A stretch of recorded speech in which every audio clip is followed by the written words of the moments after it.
What is up, guys? Londrick here, and now I'm back, and now it's a time for another Q&A session. This one, of course, wrestling in 2001. So done quite a few year ones before, and this is another one. So a few weeks ago, sent out the question, sent out the video. You guys submitted the questions, and now it's time to give the answers. So probably going to be another long video, I imagine. Got quite a few questions. So probably be about a 2-hour one again, as I've done before. So sit back, have a cup of tea, have a beer, have a soda, whatever you want to drink. Maybe make a snack and sit and watch my videos. That'd be great. And so let's get to it. First set of questions, and I'm probably going to botch your name here because I'm not sure how to pronounce it, but JD Cabotage. I could have completely botched that, but whatever. Do you think Big Show turning to the Giant and joining WCW would help the invasion angle? Not really. I mean, it'd probably be good for the Big Show personally, I suppose. I mean, obviously he didn't do much at all in 2001, so I guess if you reverted back to the Giant and joined the Alliance during the invasion, could have been better for him, but would it help the invasion angle? Not really. I mean, would Big Show jumping to the other side really be that big of a deal that would really help the storyline overall? I mean, let's be honest, 2001 Big Show wasn't one of the major players, so wouldn't have really had much impact, to be honest with you. It'd be pretty good for him though. Then I think RVD should have won the WF title at No Mercy.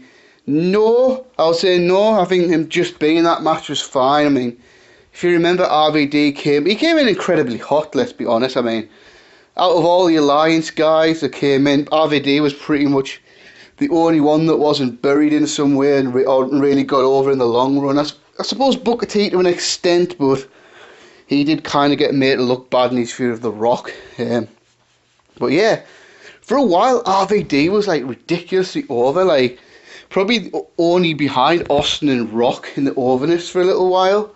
He had his run as a hardcore champion.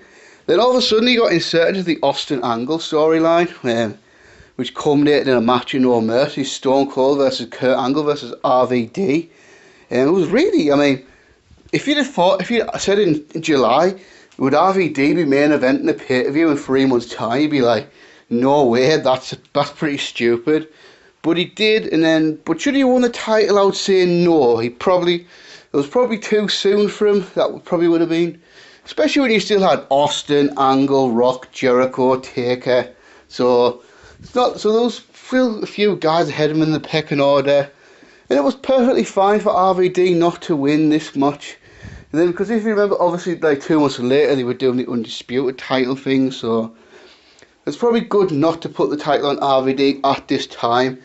And they could have put it on him at some point in 2002. Given 2002. But yeah, so I would say no. And then should Jericho have turned on the WWF and joined WCW instead of Austin?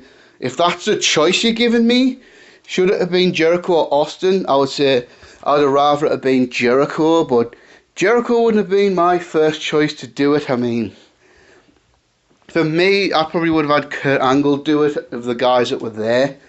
But like I say, if that's the choice, should it be Jericho or should it be Austin turning heel and joining WCW? I'd have much rather had it be Jericho. I mean, to be fair, Jericho did turn heel a couple of months later when he feuded with The Rock over the WCW title. So I guess it probably would have worked. Definitely would have worked better than Austin anyway. Then should the invasion have continued until WrestleMania 18, considering the NWO was coming to the WWF? No, not really. I feel like by the time Survivor Series came around, it was like, okay, this invasion's been a failure. It sucked. Let's just end it. Let's just take it out and put a bullet in its head. There's no point in flogging this dead horse anymore. I mean, I suppose it could have carried on to 2002, but the angle had already been such a big failure that I don't think dragging it out would have been a good idea. And also, you got to remember, the NWO, this is more 2002, but the NWO and the WWE kind of sucked, didn't it? And it didn't last very long, so say it had happened, the NWO would have been a temporary boost at best, but of course, I get the feeling if it all happened, Hogan would have still got ridiculously over and would have had to leave the NWO. Then, of course, Nash got injured pretty early on. Scott Hall had his personal problems, so yeah, I think they should just. Yeah, I did see the point in carrying this invasion on to 2002 after it already been such a big flop, and then fought on Ric Flair helping the Alliance win a Survivor Series. Ric Flair didn't help the Alliance win a Survivor Series, so not sure why you're asking that question. Flair didn't help the Alliance win, so let's move on. Would you consider WrestleMania 17 the ultimate epilogue to the Monday Night War? Feeling like a celebration of sorts of the WWF? Yeah, I understand that. I feel that's probably true to an extent. I mean, I also feel, yeah, with the war over, I feel like this was like a tribute to the Attitude Era in general. I mean, the two top guys of that era, Austin and Rock, and then you had the celebrate stuff of TLC with Hardy's, Dudley's Edge and Christian. So yeah, I'd say that's a fair comment. Here's one. Was Chris Jericho's Undisputed title reign good for those 2001 month? You mean that month? I mean, sorry, that's a bit of a daft question, to be honest. I mean, was it good for those 2001 month? You do realise he was only Undisputed Champion for about 3 weeks in 2001, right? Just saying, I mean, so, yeah, not really. I mean, it was just a month, wasn't it? So, that was a bit of a daft question. What was the biggest breakout match for Kurt Angle versus The Rock at No Way Out or Steve Austin at SummerSlam? I'll probably say, well, I think the Kurt Angle and The Rock one at No Way Out 2001 was Angle's breakout match. I mean, he was already at the level when he went to face Austin. I feel like Kurt Angle's WWF title run in 2001 was good. It was fine, but Kurt Angle wasn't a particularly big deal during that time, but I feel like that match with The Rock was Kurt Angle's first awesome match in his career. I mean, he'd had some great matches in that time, don't get me wrong. He had some 4-star matches and stuff like that, but I'll say that really, really awesome match he hadn't had yet. And I feel like having The Rock at No Way Out was that match. I feel like The Rock also made Kurt Angle look awesome during that match as well. I mean, like, I feel that match that Kurt Angle lost the WWF title actually did a ton more for Kurt Angle than his entire title reign put together. So I feel like after that match, and then he went to the Benoit feud, killed it there, had an awesome performance against Shane McMahon, the King of the Ring. So I think by the time he got to Austin, he'd already broken out as a main event star. So yeah, I'll say The Rock one is his breakout match. Which of the two was more disastrous to the WWF in the long run? Austin's heel turn or The Rock starting his Hollywood career? I mean, it's got to be The Rock starting his Hollywood career, because think about this. So when The Rock left in 2001 to do the Scorpion King, he was 28 years old. So then obviously once the Scorpion King was a smash hit, that was pretty much it. So The Rock did his first big movie in 2001 when he was 28. So think about that now. Brock Lesnar's 40 years old, so is John Cena. So if The Rock hadn't went to Hollywood and all that, you'd think The Rock could still be one of the WWE's top guys for at least 10 more years. I mean, put it into perspective, when The Rock came back in 2011, after being away for 7 years overall, he was still only 38 years old.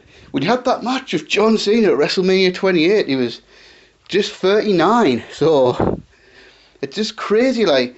So it would be very, very interesting if The Rock hadn't left. I mean, obviously Austin was on borrowed time due to his neck injuries and all that. So I foresee Austin having to retire early, whatever the circumstances happened. But with The Rock, then obviously if Austin gone, Rock would have been the undisputed star in the WWE without Austin. And then, so if WWE already had The Rock, would they have needed a new face of the company? Meaning, would John Cena have rose to the prominence that he did? I mean, I do think Ultimate Cena would have been successful, very successful. Maybe even a main event guy, but if you had The Rock at that age, because Rock hadn't even really hit his prime yet. I mean, you think about most wrestlers' prime years are usually 32 to about 36, 37. and that's because like of their experience and all that. We'd never really got to see the best years of The Rock in the ring, I don't think, anyway. So yeah, so like I say, I think I've rabbited on a bit too long there. So for that question, I'll say it's got to be The Rock, because he possibly missed out on 10 plus great years of a main event career. Thoughts on Vince's speech at the SmackDown post 9/11. Yeah, that was great. That was a great thing. I mean, for me, there's a few more questions about this particular episode, but yeah, it was inspiring, wasn't it? I mean, this was 2 days after the horrific 9/11 attacks, September 2001. I mean, pretty sure you all know what 9/11 is. Yeah, probably one of the worst things that ever happened. 2 days later, WWE presented a live SmackDown from Houston, I think. Could be wrong about that, but I think it was from Houston. Obviously, Vince opened up the show with this great speech.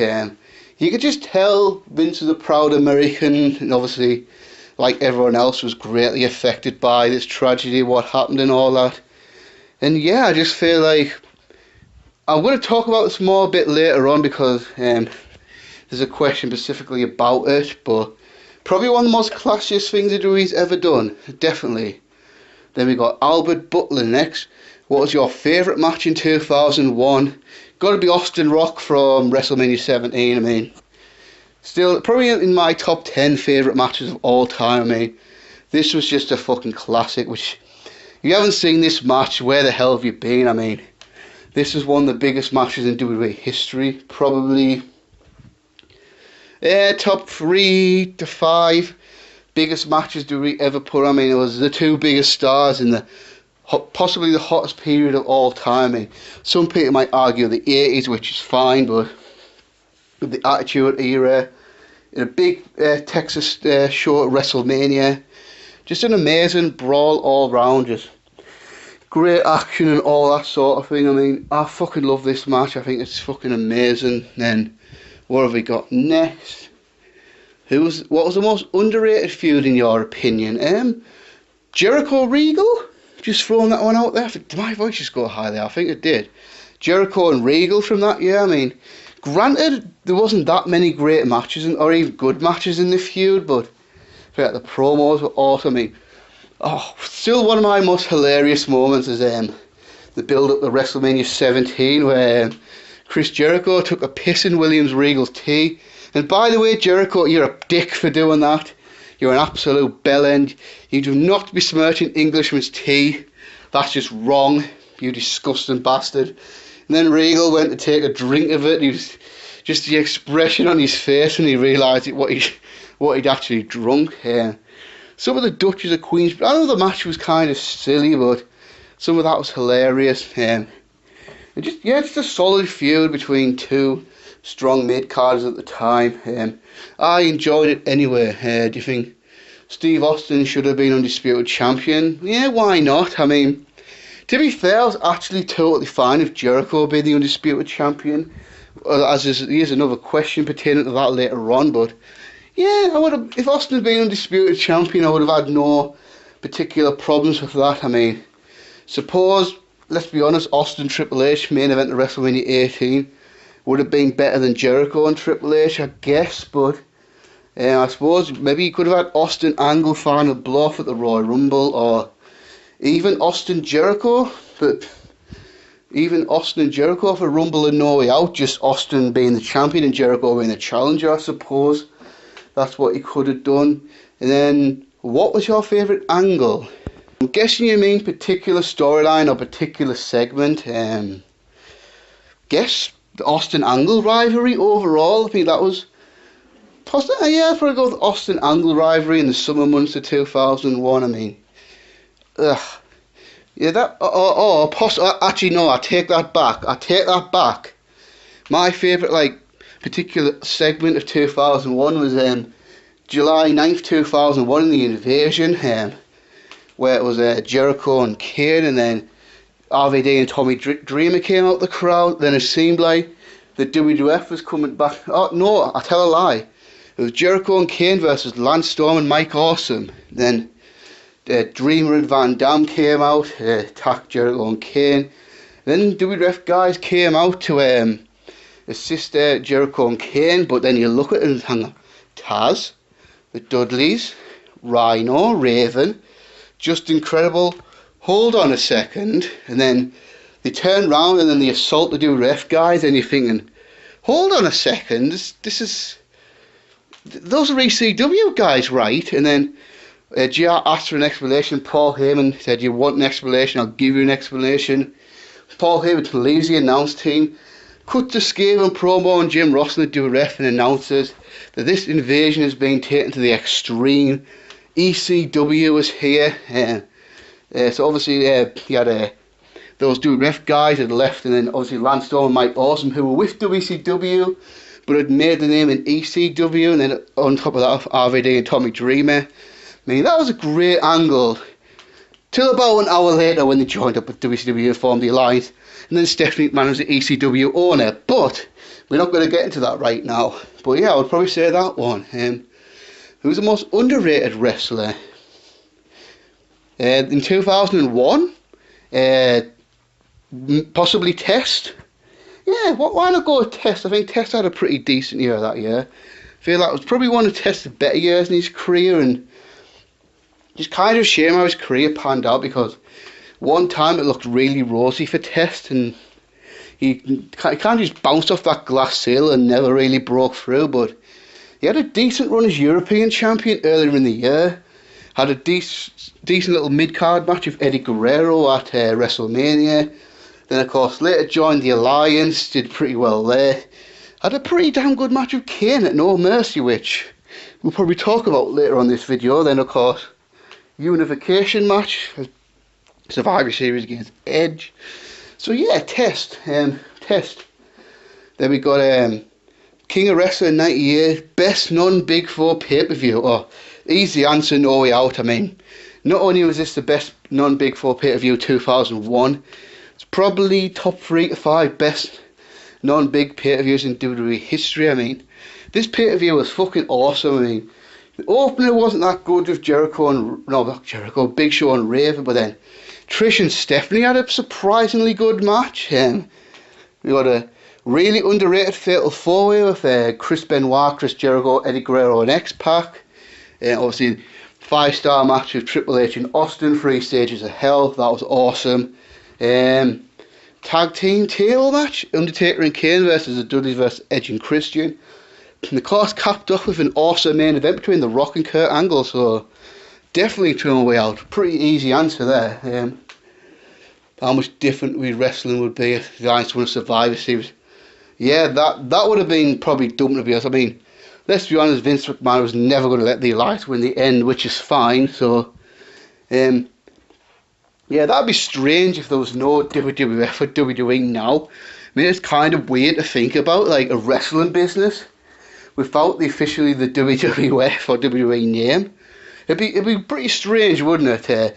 Tune in the next night and see the Alliance Roy's War or Alliance SmackDown, or the next pay-per-view, Alliance Vengeance 2001. It'd be pretty strange, wouldn't it? That would have, yeah, it'd just be weird, wouldn't it? Do you think the invasion angle would have been better if Triple H and Chris Benoit never got injured? Triple H, yes, absolutely. I mean, Triple H, of course, alongside Austin and Rock, was one of the top 3 stars in the WWF at the time. Triple H was a major player. Obviously, of course, Triple H was on the top of his game, no one pun intended at the time.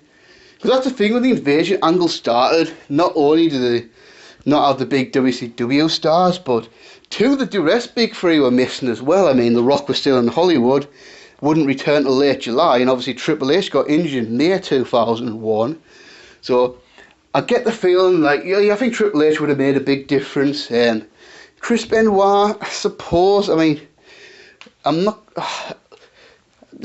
probably wasn't one of the major players. I don't think Benoit would have made that big of a difference either way. I mean, he would have had great matches, no doubt, but Chris Benoit was a star, but he wasn't like a superstar. I mean, like he wasn't on a Triple H or an Austin or a Rock level, or even a Kurt Angle level for that matter. I mean, so the only thing we missed out with Chris Benoit was few more great matches where I think Triple H would have made a major difference. I feel like he probably would have been the one to turn on the WWF and join the Alliance, given that he was kayfabe married to Stephanie at the time.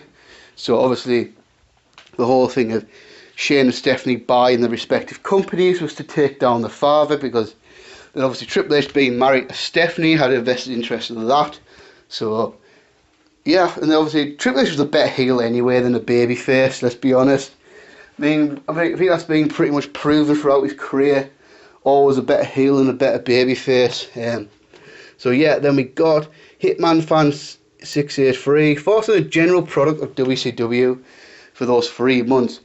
I honestly feel like WCW was turning the corner for probably the last month or two of 2000, going into 2001. Was it great? No. But was it a damn sight better than had it been, had been for most of 99 and 2000? Yes.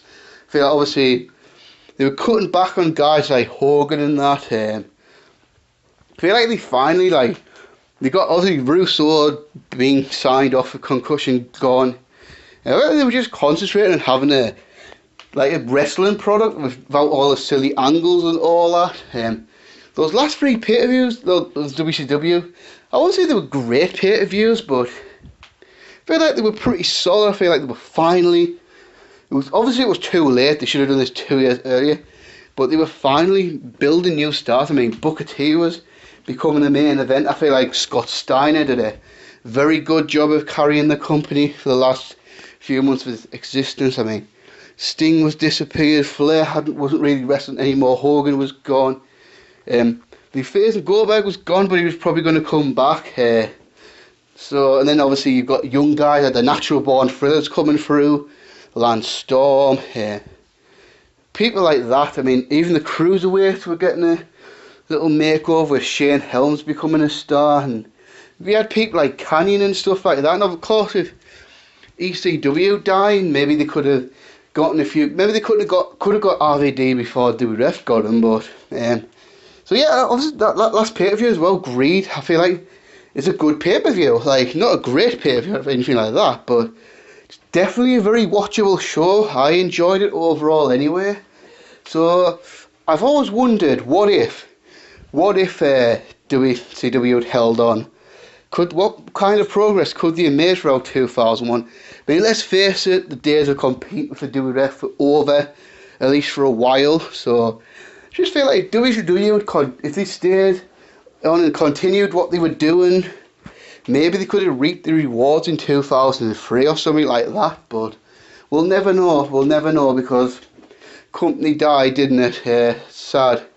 And then, did you know after the final Nitro episode of the Weekend Recap, Worldwide was shown, and do you think it was weird that they bothered showing it?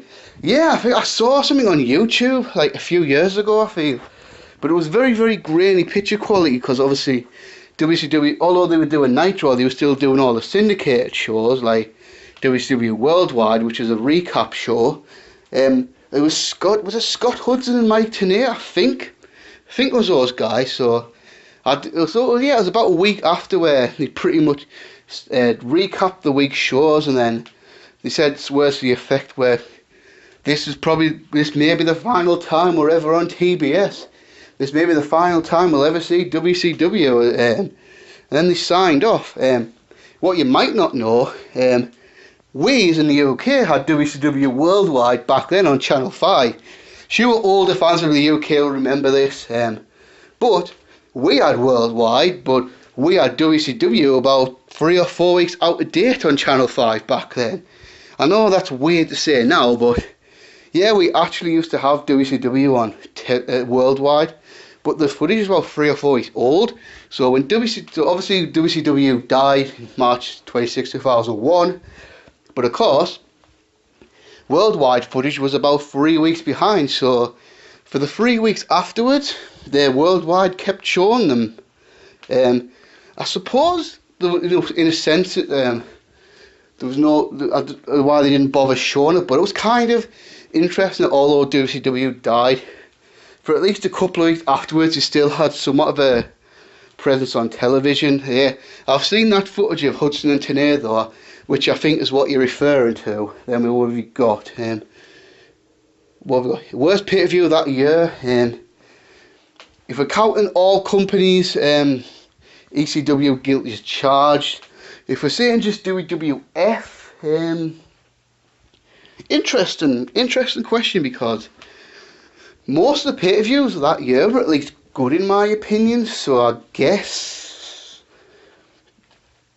Vengeance, maybe? Vengeance? I mean, this was actually a decent show, but like I say, I mean, there was a lot of good to great pay-per-views that year. I mean, most of them, well, maybe Judgment Day. I mean, Judgment Day wasn't a particularly great show or anything like that, so maybe Judgment Day 2001 for the WWF point of view.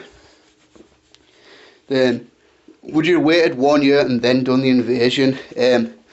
Yeah, there's a big problem here. I mean, it's my understanding that the original idea was to do the Invasion later, but there was a major flaw in this. So originally when the WWF purchased WCW, the idea was to WCW to be its own show. They were going to get a television deal and then obviously have their own house show tours, and then they would use that time to establish the new WCW as its own brand, with its own identity in that, and then start the Invasion later on. Only problem was they couldn't get a TV deal for two reasons. One, because say the WWF got WCW on another network like Fox or something like that, that would have been in a violation of their deal they had with Viacom, which was the parent company of TNN, which WWF was on at the time. Meaning the deal that WWF and Viacom had was WWF couldn't have any more wrestling shows on other networks. It had to be exclusive to them. Then of course Viacom decided, because they had Raw and SmackDown, and I think they had a couple of other like the weekend shows such as Heat and shit like that, they didn't want any more wrestling on their network, so the deal couldn't be done. So if you've been to this point, what do? You can't have all these. I mean, looking back, this might not be a problem now, because if the same situation today, they could have just had their new WCW on the WWE network. So that's just an interesting thing to throw out there. But then after that, so Vince, he had all these WCW guys under contract. I mean, you can't exactly pay all these guys to sit around for a year and start the Invasion. So they had to pretty much introduce the WCW guys on WWF television and do the Invasion that way. So obviously in a perfect world, I would have had WCW be its own show, but obviously that wasn't possible, and that's why the Invasion happened when it did. And there was another idea going around that they were going to turn one of the other shows into WCW, so I think it was Raw that was going to be WCW and WWF was going to be SmackDown. So basically what the brand split the year later was, but of course the whole thing with Booker T and Buff Bagwell happened, and then Vince changed his mind, saying WCW couldn't last on its own and all that, and then we got what it was, which, let's be honest, the Invasion sucked, didn't it? I think most people would agree with that. Do you think WCW would be today's TNA if it survived? Guys like Stars are already in WCW, and Ring of Honor still would have formed because of RF Video. Still would have needed a new wrestling promotion after ECW died, so guys like Joe or Aries could still find a way at WCW. Jeff Jarrett would never form TNA. Of course, it would be different with the other title, match types, etc. in terms of size and roster. Will be a lot of similarities, don't you think? I mean, yeah, I would say that's definitely true. I mean, ECW survived. It would have been pretty much, well, it would have been a more established version of TNA, of course, because of all the WCW history. And let's be honest, WCW at the end was even bigger than TNA at any time, but see what you're saying. I mean, you're right about Ring of Honor basically replacing ECW. So yeah, obviously like a lot of guys that joined TNA down the years probably would have went to WCW. I mean, AJ Styles is already there, so do you think the likes of Joe, Aries, Punk, Danielson, maybe they could have ended up in WCW at the time? Who knows? I mean, we'll never truly know. I mean, it's also interesting, all this talented WWF signed developmental contracts like later on. Would WCW have got their hands on them first? So yeah, I definitely agree with that. I mean, I think you're right. Then we got next set of questions. Joe Kiley. If you would replace Buff Bagwell in that WCW match of Raw, who would you replace him with? Out of the WCW talent they had at the time, obvious answer probably DDP. I mean, obviously the stars of WWF acquired from WCW. Booker T and DDP were clearly the standout names. And the daft thing is, they did DDP and Booker T the following night on SmackDown. So why couldn't they just do DDP and Booker T on Raw? I mean, so yeah, it's got to be DDP. I mean, obviously I feel like DDP and Booker T would have been a lot better match. And of course, the fans in the arena be a lot more familiar with DDP than they were with Buff Bagwell. So yeah, it's got to be DDP Booker T for that one. Do you think Triple H would have led the WWF in the invasion if he didn't get injured? There's a plan for SummerSlam 2001 to do heel Austin versus face Triple H. I kind of feel like it'd be the other way around. I feel like if Triple H wasn't injured, he'd probably have joined the alliance and he would have done the sensible thing and kept Stone Cold as a face back again. That always baffles me. I mean, if you remember the Raw before the invasion where they did the storyline where Austin was sulking in the bar all night, and then they were building up, was Austin going to show up the arena, and then obviously he was hearing all the pep talks on the Raw show, and he finally showed up. Do you remember that pop Austin got when he came out and then started kicking the shit out of all the WCW guys? For me, at that point, they should have called audible and said, we can't turn this man back heel. That'd be fucking retarded at this point. They should have cut all plans to turn Austin back heel, kept him the babyface like they should have done. So, if like Triple H was there, I think it would have made a ton more sense for Triple H to be the leader of the alliance, and it would have been Austin. And then you still could have had Austin and Triple H for the title, SummerSlam, just the other way around, heel Triple H versus face Austin, representing the WWF, for me anyway. Would you say Kurt Angle was the MVP of the WWE in 2001? No, I'd probably give that to Austin. I mean, close, Angle's close, very close, but I feel like Austin, it's definitely in the ring anyway, had one, maybe his best ever year that year. I mean, look at the matches he had. 5-star match of Triple H, 5-star match of The Rock, him and Triple H versus Benoit and Jericho. To this day, one of the best Raw matches ever. The match with Chris Benoit and Edmonton on SmackDown, that was a fucking classic. Jesus, that was a fucking classic. And it's really sad now that what happened in 2007 means this match can't be loved like it was in the past. And obviously the two pay-per-view matches with Angle at SummerSlam and Unforgiven. Then add to that the accomplishments, winning his 3rd Royal Rumble that year.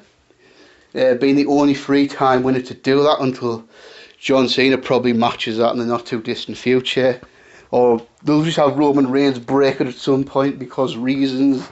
Then obviously winning the WWF Championship in the main event of WrestleMania 17, becoming a 5-time champion. Then of course he became a 6-time champion later that year on Raw against Kurt Angle. And then obviously the amount of pay-per-views he main event that year, I'm pretty sure I think it was only like 1 or 2 pay-per-views didn't actually main event. I can't be bothered to count them on my head right now, but he main evented most of those pay-per-views, didn't he? And then, so I'll probably go with Austin. And then, would you say Rob Van Dam gave the Hardcore Championship some credibility? I do, I really do.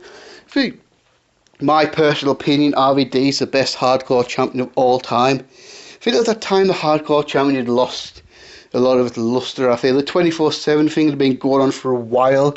And it was cool for a while, but it kind of seen better days. I mean, all these constant title changes and whatnot. Although I feel, I'll give Rhino some credit. I feel like he did a pretty good job with that title in 2001. I mean, obviously, I really liked that match with Rhino and Raven at Backlash that year. Yeah, but yeah, I feel like RVD, that was a great title for him to hold early on. And his first pay-per-view match with Jeff Hardy at Invasion stole the show in my opinion. That was a phenomenal match. And then obviously I think RVD's style was perfect for the Hardcore title because the kind of style RVD likes to do. RVD was over with the fans, so yeah, I feel like obviously the Hardcore title by association felt a bit bigger when RVD had it, my opinion anyway. And this is a bit off topic, but I also found it kind of interesting when The Undertaker was a Hardcore champion of Vengeance. Don't know why, But I don't know, just something cool about that. I'm not sure what it is, but then what have we got? Favourite stage design in 2001? Pretty easy answer. WrestleMania 17. I mean, yeah, that's an easy answer. I mean, loved that set. I mean, it was the first big like stadium show in a while, and they had to have a big set to reflect that. And I feel it knocked it out of the park. I mean, to this day, I still love the WrestleMania 17 set and everything about that show, to be honest. But yeah, that one. Then we got Samoan Fan 101. This is a tough one, but I'll talk about it. What are your thoughts on China being fired the way she did that? Yeah, that was pretty scummy, wasn't it, what happened? So, pretty sure most you'll know, but I'll briefly explain. So, for years, China and Triple H were in a relationship, going back to the late 90s. Then, of course, time goes on, Triple H supposedly cheats on China with Stephanie. But all we know is that so the timeline's a bit vague of when it all happened. So I'm still not entirely sure when Triple H started doing Stephanie. But I'm pretty sure at one point he was with China, but he was sleeping with Stephanie at the same time. Not entirely certain about the timeline, but obviously 2001 came around. All of a sudden, China wasn't with Triple H anymore. Triple H was Stephanie, so really messy situation, especially when they all work together and they all high profile stars and all that.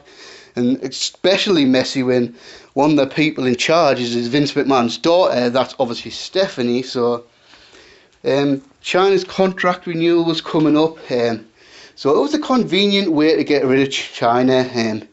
It sucks, it absolutely sucks. I mean, China did nothing wrong. Triple H and Stephanie are the ones that did the dirty on her. And then, unfortunately for China, I mean, naturally Vince McMahon's going to side of his daughter, isn't he? I mean, and obviously Triple H was one of his absolute top stars at the time. It just sucks what happened to China. And then, obviously, China ends up leaving the WWF and pretty much the end of her career. And I don't want to get into this, but the rest of China's years, it was all downhill from there. It was just, it sucked. It absolutely sucked for her. Then of course, then the years go by and all the Hall of Fame, China keeps getting ignored. And then Triple H makes his bullshit claim on Austin's podcast that China deserves to be in the Hall of Fame, but the reason she's not because of what she's done with porn and all that.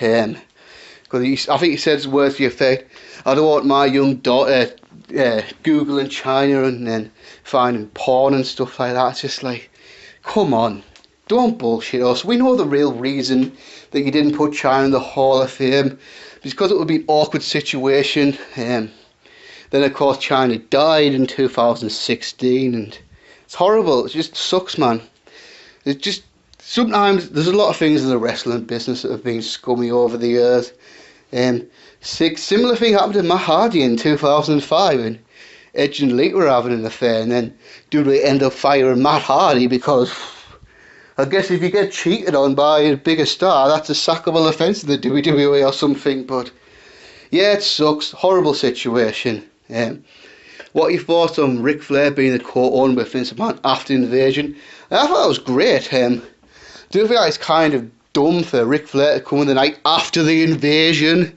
You know, after WCW died, so could they, if they got Ric Flair the night after the invasion, could they have not got him before the invasion? You know, I mean, Ric Flair, WCW, kind of a big deal. I mean, you could argue Sting, but obviously if you keep WCW and you like associate with what it used to be before WCW, Jim Crockett Promotions, the NWA, who meant more to that company than Ric Flair? I mean, really?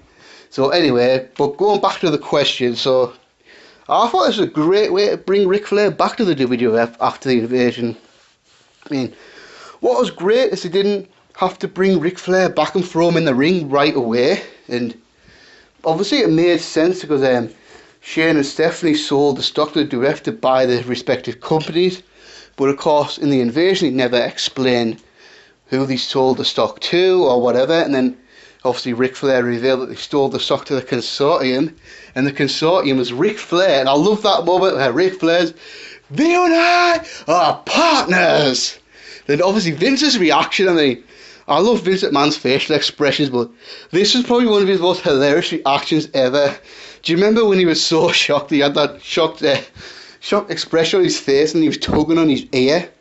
Yeah, I thought that was fucking, yeah. So I enjoyed the Ric Flair Vince co-ownership storyline, of course. That led into 2002, Ric Flair coming back to fight Vince at the Royal Rumble. Then of course it led to Flair and The Undertaker at WrestleMania 18. And that was a perfect excuse to do the brand split. If Vince and Flair were co-owners of the company, Ric Flair owned Raw, Vince owned SmackDown, so yeah, I loved it. I really did enjoy it, actually, quite a bit. Then what do we have? Why didn't WF bring in Sabu and Steve Corino in 2001? Whether it was after ECW died or before or during the invasion? Well, I don't know the answer to that, so I'm only just going to guess here. One thing I want to point out though, when you bring up Sabu was actually gone from ECW in early 2000, so pretty much the entire last year of ECW, Sabu wasn't there, so theoretically he could have came in to do it any time in 2000. So my guess is they just weren't interested in Sabu. I mean, obviously Sabu was not your typical WWF superstar. I mean, look at him, he's average size, his style, his look with all the scars all over his body. And I know they hired Mick Foley, but I feel like Vince didn't hire a lot of people like that at the time. So with Sabu, I'm just assuming they weren't interested.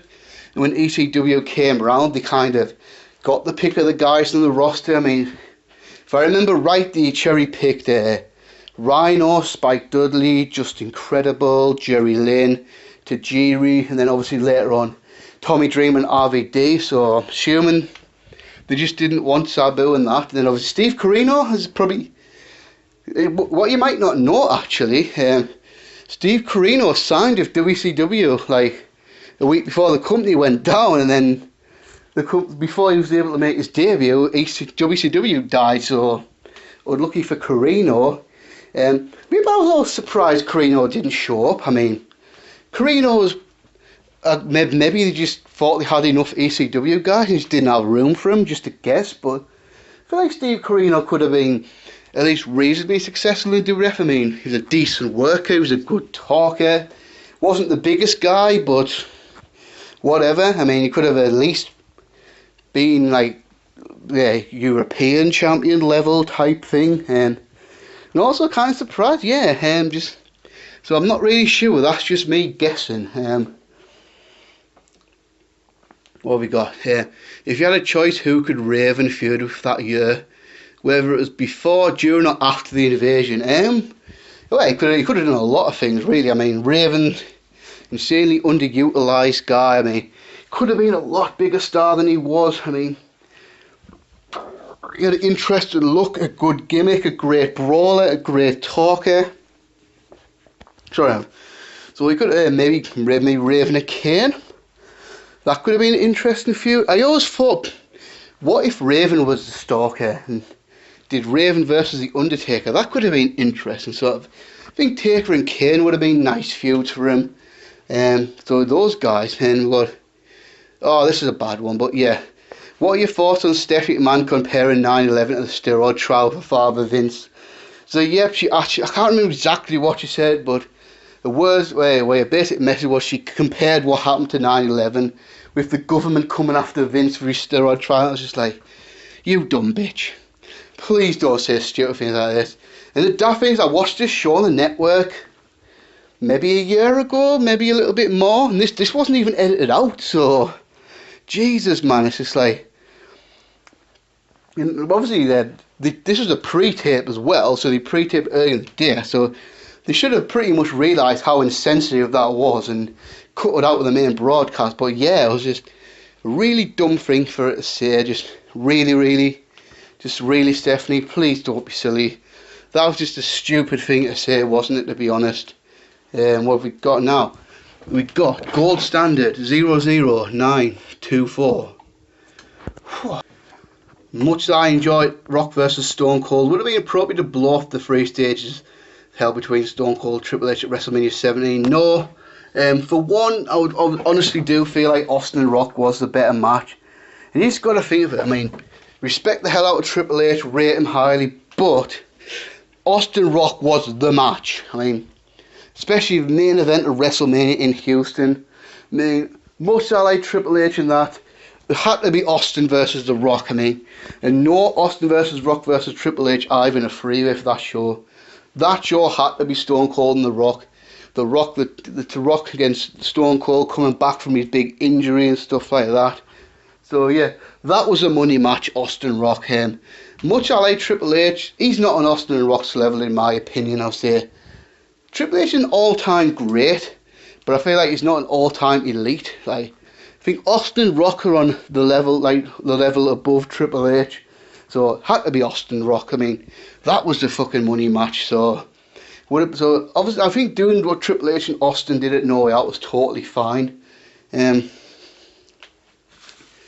What do you think of SmackDown Extreme Special from May?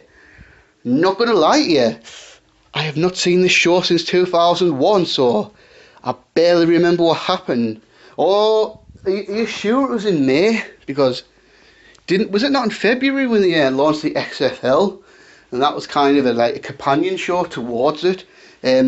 So I think you might be wrong there. I think it might have happened in February, but like I say, going to be totally honest, I have not seen this show since 2001, so I don't even remember the card, to be honest with you.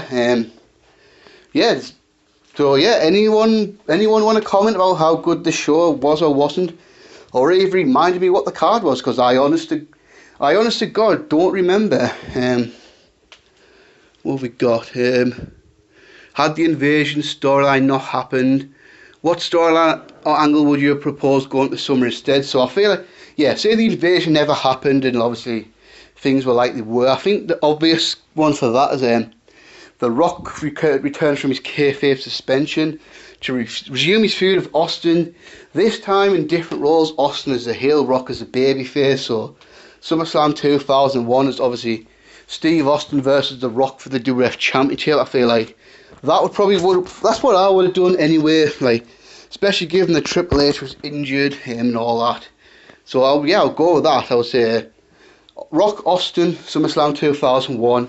Have The Rock go over in Austin and win the WWF Championship back. And then obviously you could continue the feud going to Unforgiven and maybe No Mercy as well. So yeah, what have we got now? Do you find it interesting since its inception in 1997? 2001's been the only year Hell in a Cell never took place. Yep, that is a true story. So in 20 years, wow. Geez, 20 years now. I mean, October this year is going to be the 20th anniversary of the first Hell in a Cell. How fucking mental is that? So in the 20 years since Hell in a Cell was introduced, this was the one year it never happened. I mean, you had two in 2000 with Triple H and Cactus. Then obviously the 6-man Hell in a Cell at Armageddon. So yeah, it's very interesting. I mean, and they didn't have one again until Judgment Day 2002 with Triple H and Jericho. So it's kind of interesting. Maybe Austin Angle could have had a Hell in a Cell match later that year, since that was a big feud going on at the time. Maybe. I don't know. Because obviously it couldn't have been Triple H and Austin No Way Out because that was only 2 months after the last Hell in a Cell. I know I'm saying that in 2017 when we usually have 3 Hell in a Cell matches in one night now, but back then the Hell in a Cell's match were usually spaced out. But yeah, it's just that's just an interesting fact. Would Rock DDP have interest you heading into the invasion? Yes, with a but. Yes, but assuming the Stalker thing never happened, DDP never got buried by the Undertaker and all that, and was super hot going to the feud of The Rock. I mean, that was DDP's big pitch. He wanted to do People's Champ versus People's Champ feud. I mean, he had a vision of The Rock cutting a promo, then being interrupted with, "Who's the real People's Champ?" And then DDP comes up, because obviously when The Rock was a People's Champ in the WWF, DDP fashioned himself as the People's Champion in WCW, the working class, hard working guy who worked his way at the top and all that. So yeah, obviously I think Rock and DDP, People's Champ versus People's Champ, would have been about a zillion times better than Undertaker versus DDP. Because DDP, whose wife is Kimberly Page, was stalking the Undertaker's wife. But yeah, anyway, so next question. silver and style, instead of WWF versus WCW and ECW. What do you think about Freeway War? I guess it would have been better than WCW and ECW banding together. Only problem after seeing that, like, you have the ECW roster. I mean, it was hard enough having the WCW guys being credible because it was WCW's mid-card team. But what about ECW? I thought you had the Dudleys and RVD, and maybe even Rhino. But of course, that roster was so thin. And if you brought other ECW originals like Boz Mahoney, Axel Rotten, Kid Cash, Danny Doran, Roadkill, would fans have give a fuck about who they were? Not really. So I suppose it would have been alright, possibly, but I'm not sure. 2001 saw the departures of several WWE stars.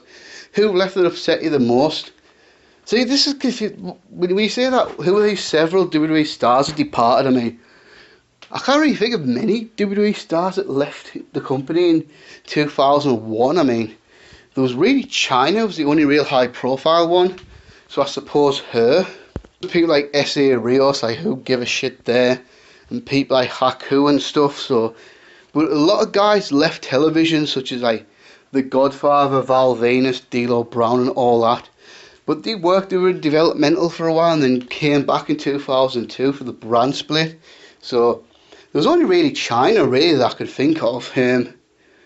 What are the few things we had done differently post-invasion? So right after the invasion, not that much really, because I feel like they did a few good things. Like, for one, they brought Jerry Lawler back on commentary.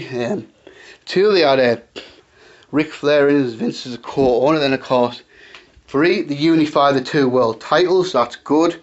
Obviously, they ran with Jericho as undisputed champion. They had RVD as a fully fledged babyface now. So a few, I suppose, two ones really. I mean, one, didn't like the Hardy Boys split up the end of 2001. Just the whole feud just wasn't very good, and Angle didn't really work. So I probably would have scrapped that idea.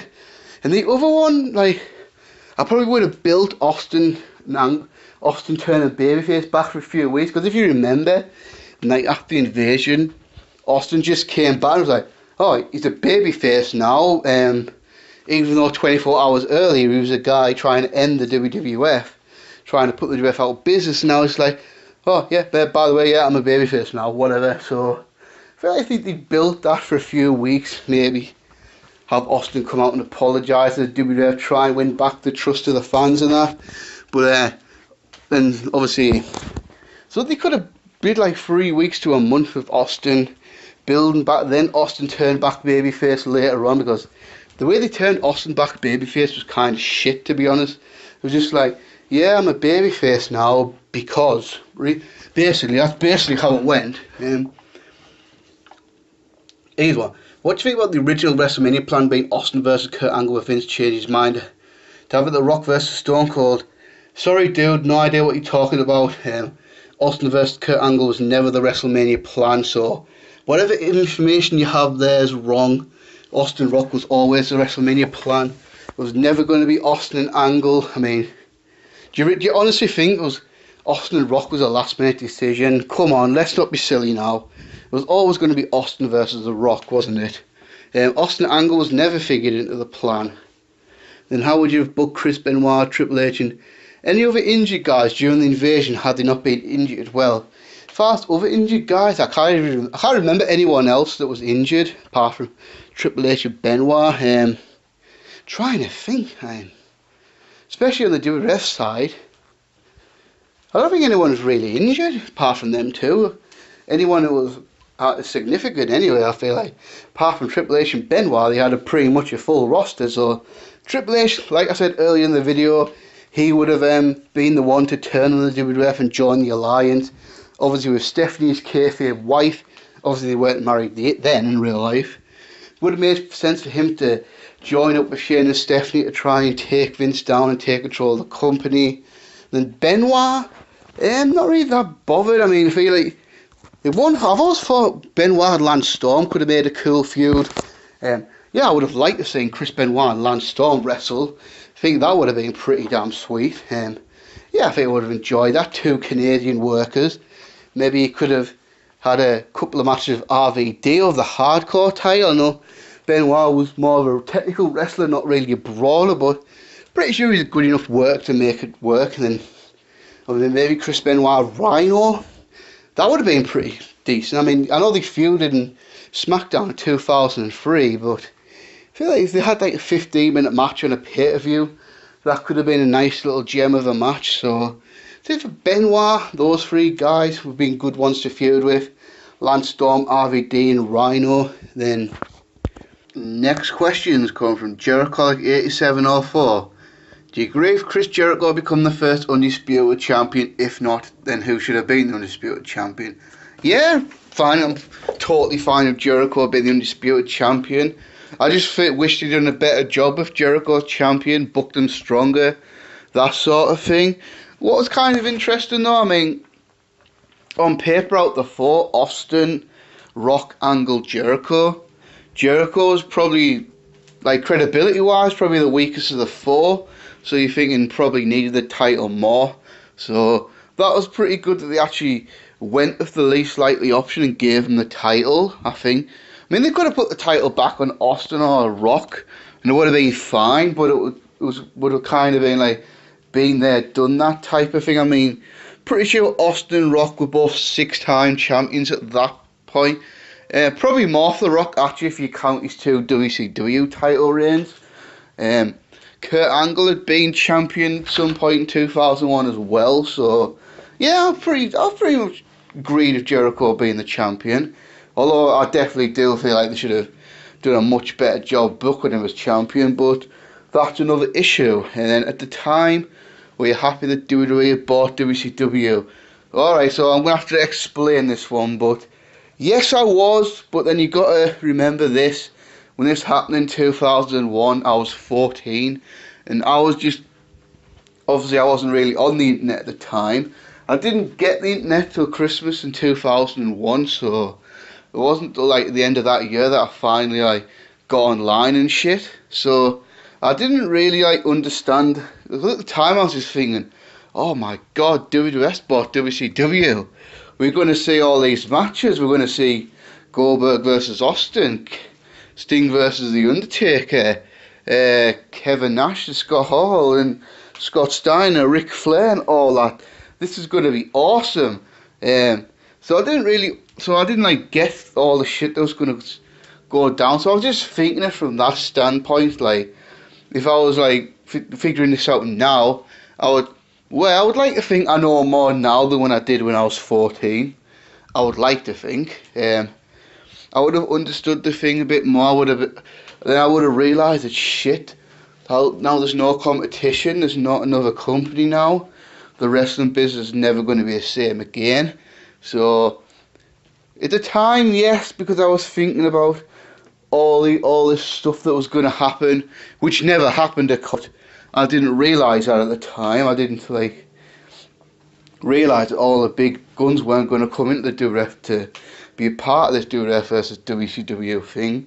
So if it happened now, I probably wouldn't be happy about it. But at the time, yeah, I was, because I was excited for all the great invasion stuff that was going to happen, which never happened. But whatever. And then was Stephanie and Shane's involvement in the invasion one of the bigger detriments of the storyline as a whole? I think so. I mean, I just feel like instead of being about WWF versus WCW, which it should have been, it became about Vince against his children again. And they'd already played that storyline out in 2000 in the build-up to WrestleMania 2000. Here they were doing it again. I didn't have as big as a problem with Shane buying WCW. I thought that did kind of make sense. That Shane would buy this company under his dad's nose, so that wasn't so bad, I don't think, when Shane owned WCW. But then when Stephanie owned ECW, it was just like, what the fuck, man? Really? Especially when you had Paul Heyman there he could have been the mouthpiece for ECW, but no, it had to be Stephanie McMahon because reasons. Suppose it was just like, oh god. So yeah, after Shane and Stephanie merged the two companies to form the Alliance, that's when the storyline started getting, oh god, yeah. So yeah, definitely, I would definitely agree with what you just said. Then we got next question from Stephen Taylor. Is it weird that I want to see The Rock versus Sting for the sole purpose of seeing Sting sell the Rock bottom and lose clean to people's elbow? Yes, that is weird.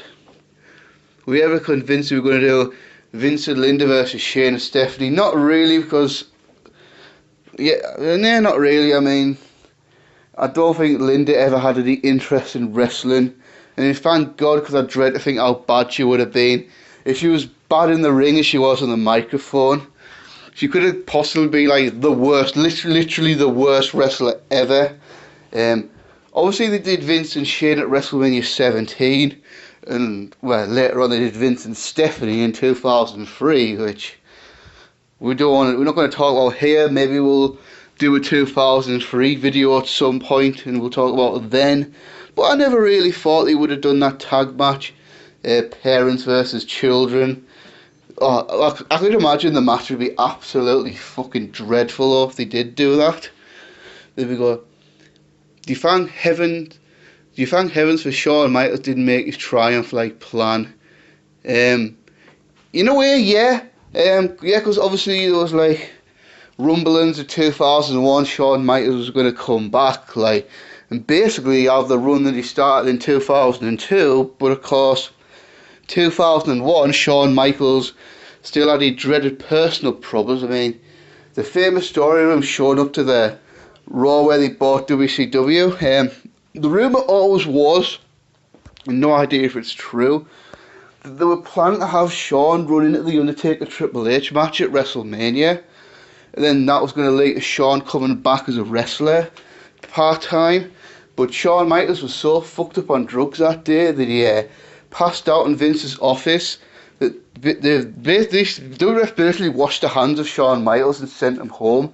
Like, even his best friend Triple H couldn't stick up for him anymore.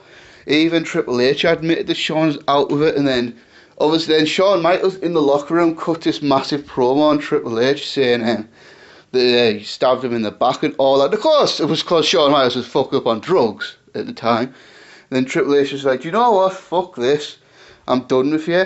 And then Shawn and Triple H didn't talk for a year. Then of course Shawn Michaels eventually finally cleaned up in early 2002, got saved, found religion, all that, you know the story. And then obviously with being sober and then this newfound maturity you found after being a born again Christian and shit, that's when he came back in 2002. So yeah, I do thank the heavens that Shawn Michaels didn't come back in 2001.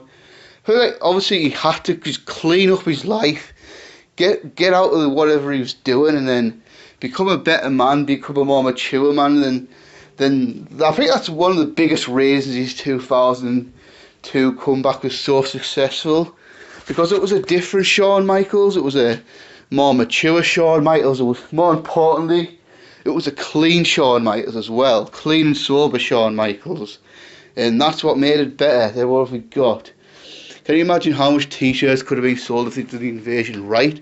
I mean, the Invasion buy rate alone, correct, and this good Christ almighty heavens shake. That's what he wrote, not me. But yeah, obviously t-shirts, yeah, but I think just the whole company in general would have done a hell of a lot better. I mean, you're right.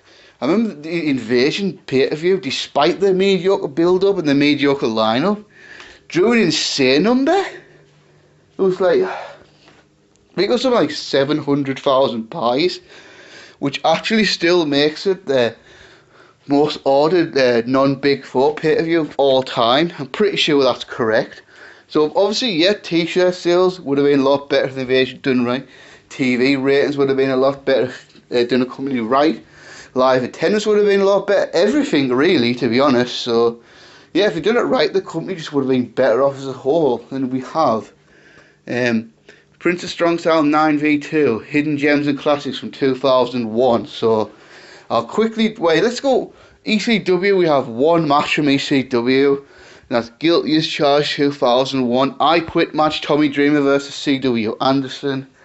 That was a really good match, and probably the last good match in the original ECW history. I mean, obviously ECW died like a couple of weeks later, when then officially went bankrupt in April of 2001. So this was the last pay-per-view, and then looked like Tommy Dreamer and T.W. Anderson had a good feud at the end of 2000 going into 2001, and it was kind of a breakout match for CW. I mean, I think if ECW hung on, he would have been one of the next guys to move up the card and shit. Probably would have been television champion and all that.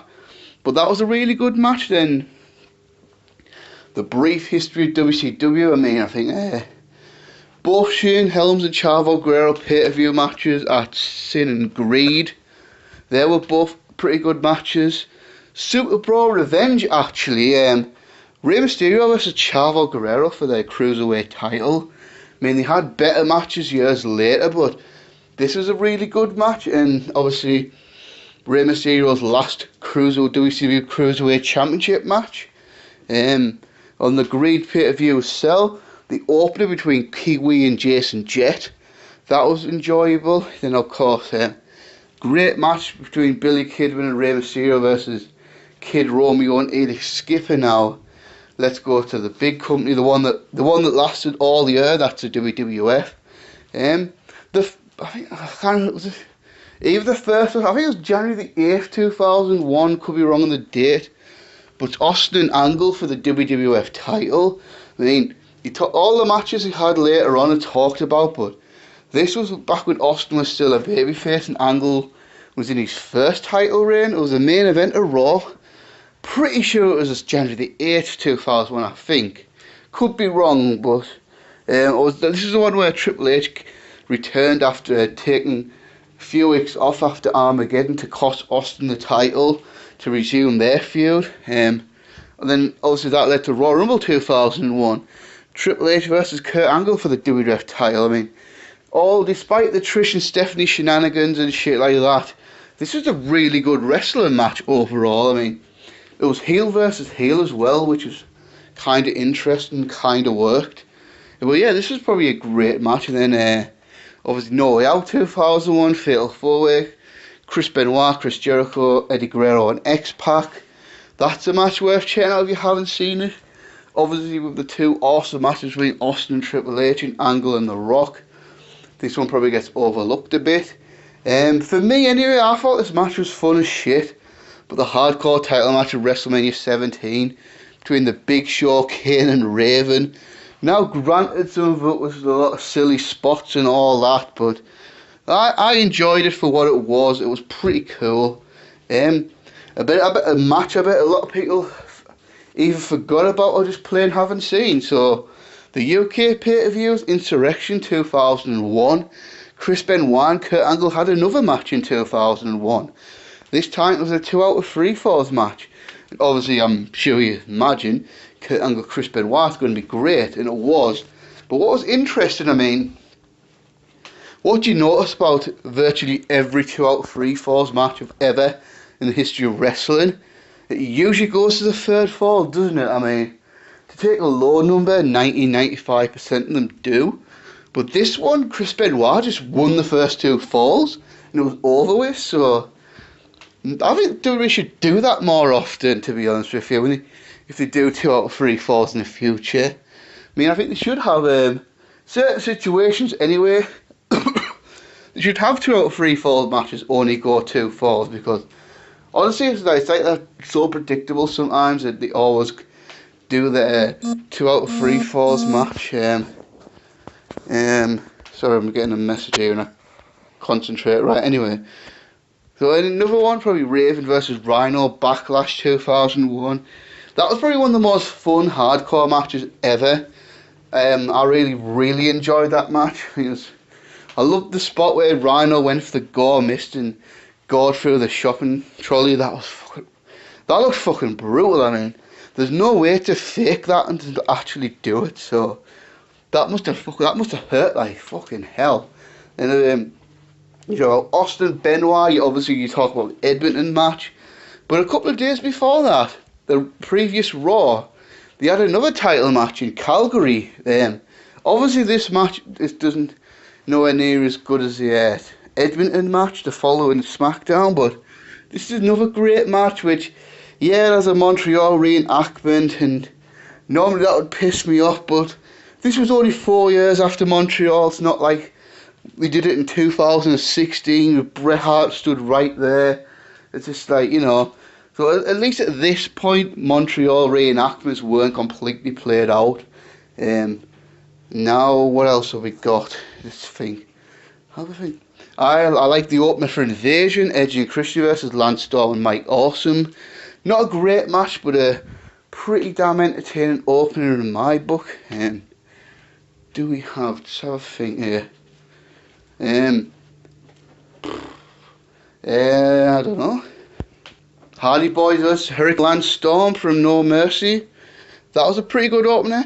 Kane versus Test from No Mercy, surprisingly. I mean, surprisingly hot big man match. Liked that match quite a bit, actually. And obviously Edge and Test unification match from Survivor Series as well. Then to probably round off the year, Undertaker versus RVD for the hardcore title from Vengeance, the last pay-per-view of the year. Obviously 2001 I feel was kind of a shitty year for the Undertaker overall, especially match quality wise. I mean, had the feud of DDP, Undertaker and Kane versus Chronic. Obviously, yeah, it just wasn't a good year for him. But I feel like he ended the year on a high, having a really entertaining match with RVD for the hardcore title, and he actually won the hardcore title on that show, which is interesting. WCW and ECW fixed the financial, political and on-screen issues. Who would you think would have thrived more as a company? They're not competing against each other at WWF. Obviously WCW, sorry, because like obviously ECW was what it was. It was never a big company. It was like it was an alternative product, so a bit like Ring of Honor today. So ECW would have done well if they sorted out the financial problems and all that, because Paul Heyman was always good at creating talent. But obviously, you think at some point the guys he had, WWF and WCW, were going to cherry pick them. So, say the Bischoff purchase happened and all that, and Bischoff bought the company and all that. ECW would have done. I think it could have done all right. I mean, not saying it would have competed for the WWF at all, but I think those days are over, at least for a while, at least for a couple of years. So if they just sat back, used the roster well, and concentrated on putting on a good show, and then I think they would have done a bit better throughout 2001. Because I do feel like the show was getting better. I just saw, got to be WCW for that. Which young WCW, WF and ECW do you think should have thrived, but didn't due to certain reasons? So I'll say a lot of the ECW guys didn't thrive simply because the company died. And then obviously the WF didn't want them, so they didn't really do anything. So I think if say ECW hung on, I think the guys you're looking at to really thrive in the future were C.W. Anderson. I feel like, yep, he was going to be one of the top heels after that feud with Tommy Dreamer. I think Nova was on the verge of becoming a bigger star. He ditched the superhero thing and then got into good shape and started becoming a serious wrestler. So he would have done good. I think Danny Doran and Roadkill would have been like the stars of the tag team division. They started out with the House of Hardcore and gradually built up over the years, and they finally won the ECW tag team titles right towards the end. And then, but of course, ECW dying, they didn't really have enough time to get over. And similar to WCW, I think AJ Styles could have watched the space in there, could have steadily thrived throughout 2001. That could have been interesting. Obviously, the big one's got to be Sean O'Haire. I mean, Sean O'Haire was probably WCW's hottest prospect at the end. Then obviously they died. He went to WWF, but even then you think, he's got the big leagues now. Vince McMahon likes his big guys. I mean, and this guy's supremely talented, so you think, of all this WCW talent they've got, they're going to have to push Sean O'Haire, right? Well, that never happened, of course. Sean O'Haire's WWF career was a really big disappointment, and then on the same, well, not exactly a young guy, but Mike Awesome. I mean, Mike Awesome, I think he was in his mid-30s at the time when he came to WWF, but you also think him, his size and his ability, how the fuck did he not become a bigger star in the WWF? I mean, holy fuck, I mean, that's one they fucked.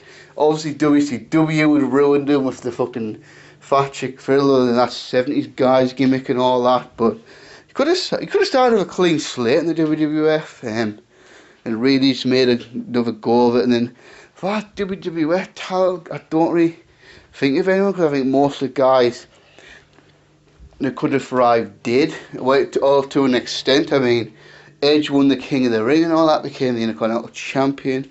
People like Jeff Hardy were getting moderate pushes. RVD, of course, came in. Test got a decent push in 2001. So I can't really think of anyone for the WWF side of things. Then, could you rate Acura reaction to the end of the Monday Night War? No, I can't. What do you think of Rock and Austin's duet before Survivor Series? I thought that was fucking fantastic, to be honest with you. I mean, see, I think this shows how talented and charismatic Austin and The Rock were, because on paper that sounds just fucking ridiculous, doesn't it? What, you're gonna have Austin and The Rock come out and sing a song to each other and then sing a duet? That sounds awful, doesn't it? If I explained it to you like that, that would sound terrible, wouldn't it? But they kind of took this thing and made it work and made it well, I thought it was awesome anyway, but it just goes to show how good Austin and Rock were. I mean, could you imagine several years later John Cena and Randy Orton trying to do this?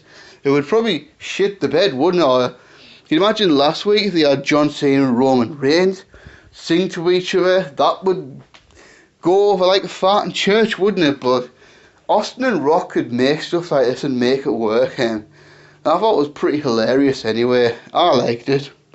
Maybe I'm a bit mental, but I liked it. We got Really Selfish 97. How surprised you when you found out that WWF bought WCW? Yeah, very surprised, yes. There's one of those things, like, those rumours about going back to like later on in 2000 that WWF was looking into doing this, but you're thinking, dude, they're not going to buy WCW, that's ridiculous. Stuff like this doesn't really happen. And then obviously that died down, and it was all the talk about Bischoff's company buying it, so you're thinking that's what was going to happen. And then March 2001, and it happens. There's Vince McMahon opening up Nitro, fucking gleefully telling everyone that he bought WCW. Yeah, it was shocking moment, but looking back, it probably wouldn't be that surprising when you think about it. Looked like WCW was going down, but yeah, there was one of things in your heart where you think, yeah, right, Vince is going to buy WCW. Yeah, of course he is. Not. But he did, and things haven't been the same. Fourth in the WCW Cruiserweight Tag Team Tournament. Not going to lie, I don't really remember much about it.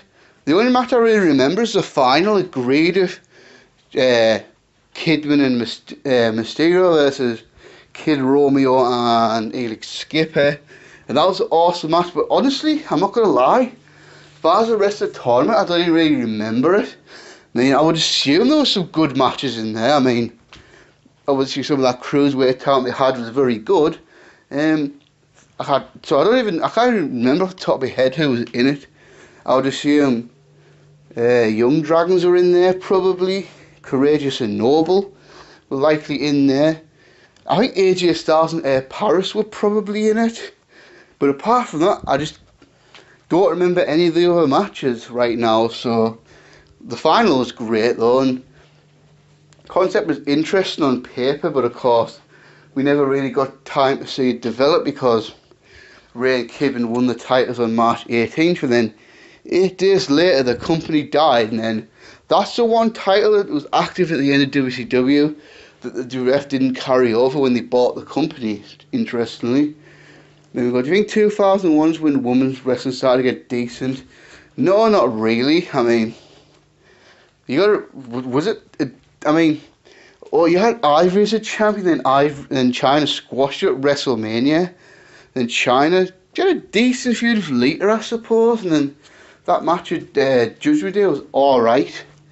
But I always got the sense that the women's division was just beneath China, to be honest with you. I mean, at that point she was well established as wrestling the guys, and most of the fans saw it as credible in that role, believe it or not.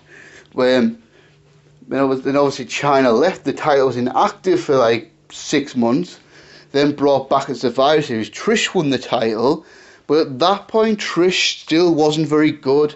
So I'll say it didn't really start to get decent until 2002, with Trish and Jazz, with Lita, with Molly Holly, Victoria, and all that. So, and obviously after the brand split, when the women's title was a Raw title, but yeah, I don't think so, to be honest. There we go.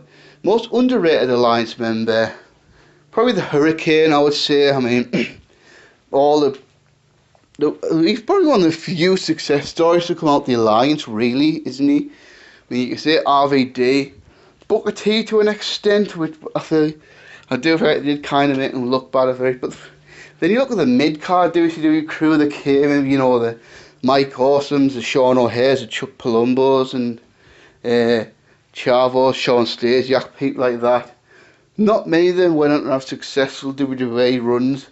But then you got Hurricane, and obviously came in as Gregory Helms, as the Cruiserweight Champion, lost that title.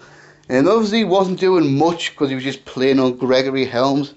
And then he stumbled into the Hurricane character, the delusional superhero. I mean, he had the fucking costume and everything, the music, and it worked. I mean, it was a good character. But I feel like in wrestling, sometimes it's better to have a good character than being a good worker. Also, the Hurricane character got him over quite a bit, and obviously had a really good run of it. Got over with the kids, sold a lot of merch and all that. So yeah, I think he embraced the silly gimmick, made it work. I mean, sometimes when gimmicks don't work, is sometimes one of the reasons is the guys don't embrace them, like, and think it's a joke and all that. But Hurricane took the gimmick and made it his own, and obviously he had a good run after that. So probably go up the Hurricane. Fourth of the short-lived WWE World Wrestling All-Stars promotion. Never really watched it. I mean, never really had access to it, because obviously it wasn't on TV or like that. And obviously back then we didn't have like many streaming sites and all that like we do now. So there was no way of people in the UK seeing it. Oh, fuck off, I'm trying to fucking, people are texting me and I'm trying to record this. But so I'd already heard about it, read about it in magazines and on the internet and that sort of thing. But by the sound of it wasn't really that impressive. It was what it was. It was basically just there. I mean, obviously when ECW and WCW died, that left a massive void, which few companies tried to fill. I mean, there was World Wrestling All-Stars, there was the XWF, but none of them really got over that well. And obviously it wasn't until 2002 when TNA and Ring of Honor started, the void started to be filled somewhat. So basically the WWA really just had, I just felt to me like they had the guys that the WWF didn't want. People like Conan and Buff Bagwell, Vampiro, Disco Inferno, and people like Jeff Jarrett and that. So if it so that's just kind of how it came across to me. Is obviously it didn't really have its own, so it felt like just WWF light, to be honest with you. Then we got Maximus 4587. Could WWF and WCW versus NWO invasion have worked? No, don't like that. I just feel like that waters it down even more. I wasn't even really keen on WCW and ECW being together. So if you had the NWO in there, would that have really worked? No, because I feel like obviously the NWO and WWE just wasn't good. And how you worded this, are you suggesting that WWF and WCW band together to face the NWO?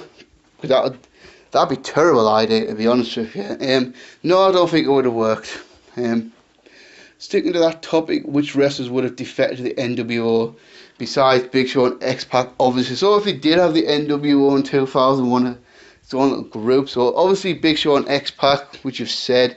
I think the big one, probably Triple H, being that, like, obviously Triple H best friends with Kevin Nash and Scott Hall, which is well known. And obviously, if they need a main event guy, they've got Triple H. Although, admittedly, Triple H and Hogan, that would be kind of weird, both of them be at the top of the NWO. Could be a political battle there for sure. Although they could have got Hogan out the NWO when the inevitable happened and he was treated like a returning hero in his return to the WWF, which is what happened in 2002. So another one.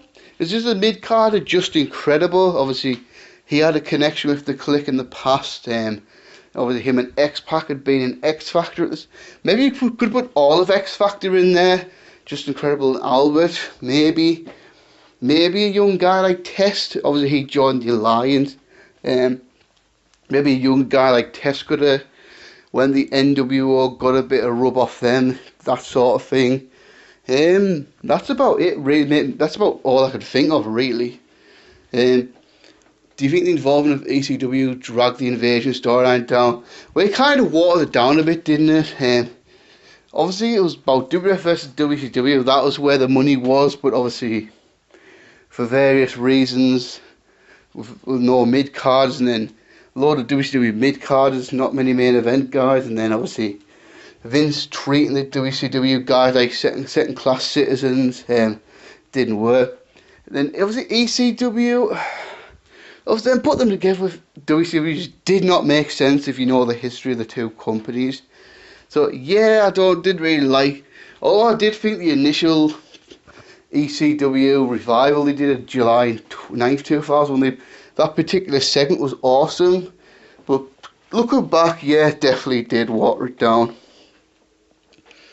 Who do you think Stone Cold would have feuded with if he hadn't turned heel at WrestleMania 17? So, Austin walks out of WrestleMania 17 as a babyface and remains the hero and all that. So let's go back. So, No Way Out 2001, Triple H beat Austin clean in a 2 out of 3 falls match. So, in theory, with The Rock gone to Hollywood and all that since he beat the champion clean, that would probably entitle Triple H to a title shot. So, what he could have done for Backlash, Austin and Triple H again. Now, you might be thinking this is a stale feud, but if you think about it, in the feud they had from 2000, they only had 2 pay-per-view matches. Survivor Series 2000 and No Way Out 2001. So they hadn't really had not as many matches as people might think. And of course, before that they had 1 pay-per-view match at No Mercy 1989. So this wasn't really that stale of a feud, really. So you could have carried that over and Triple H and Austin continuing the feud.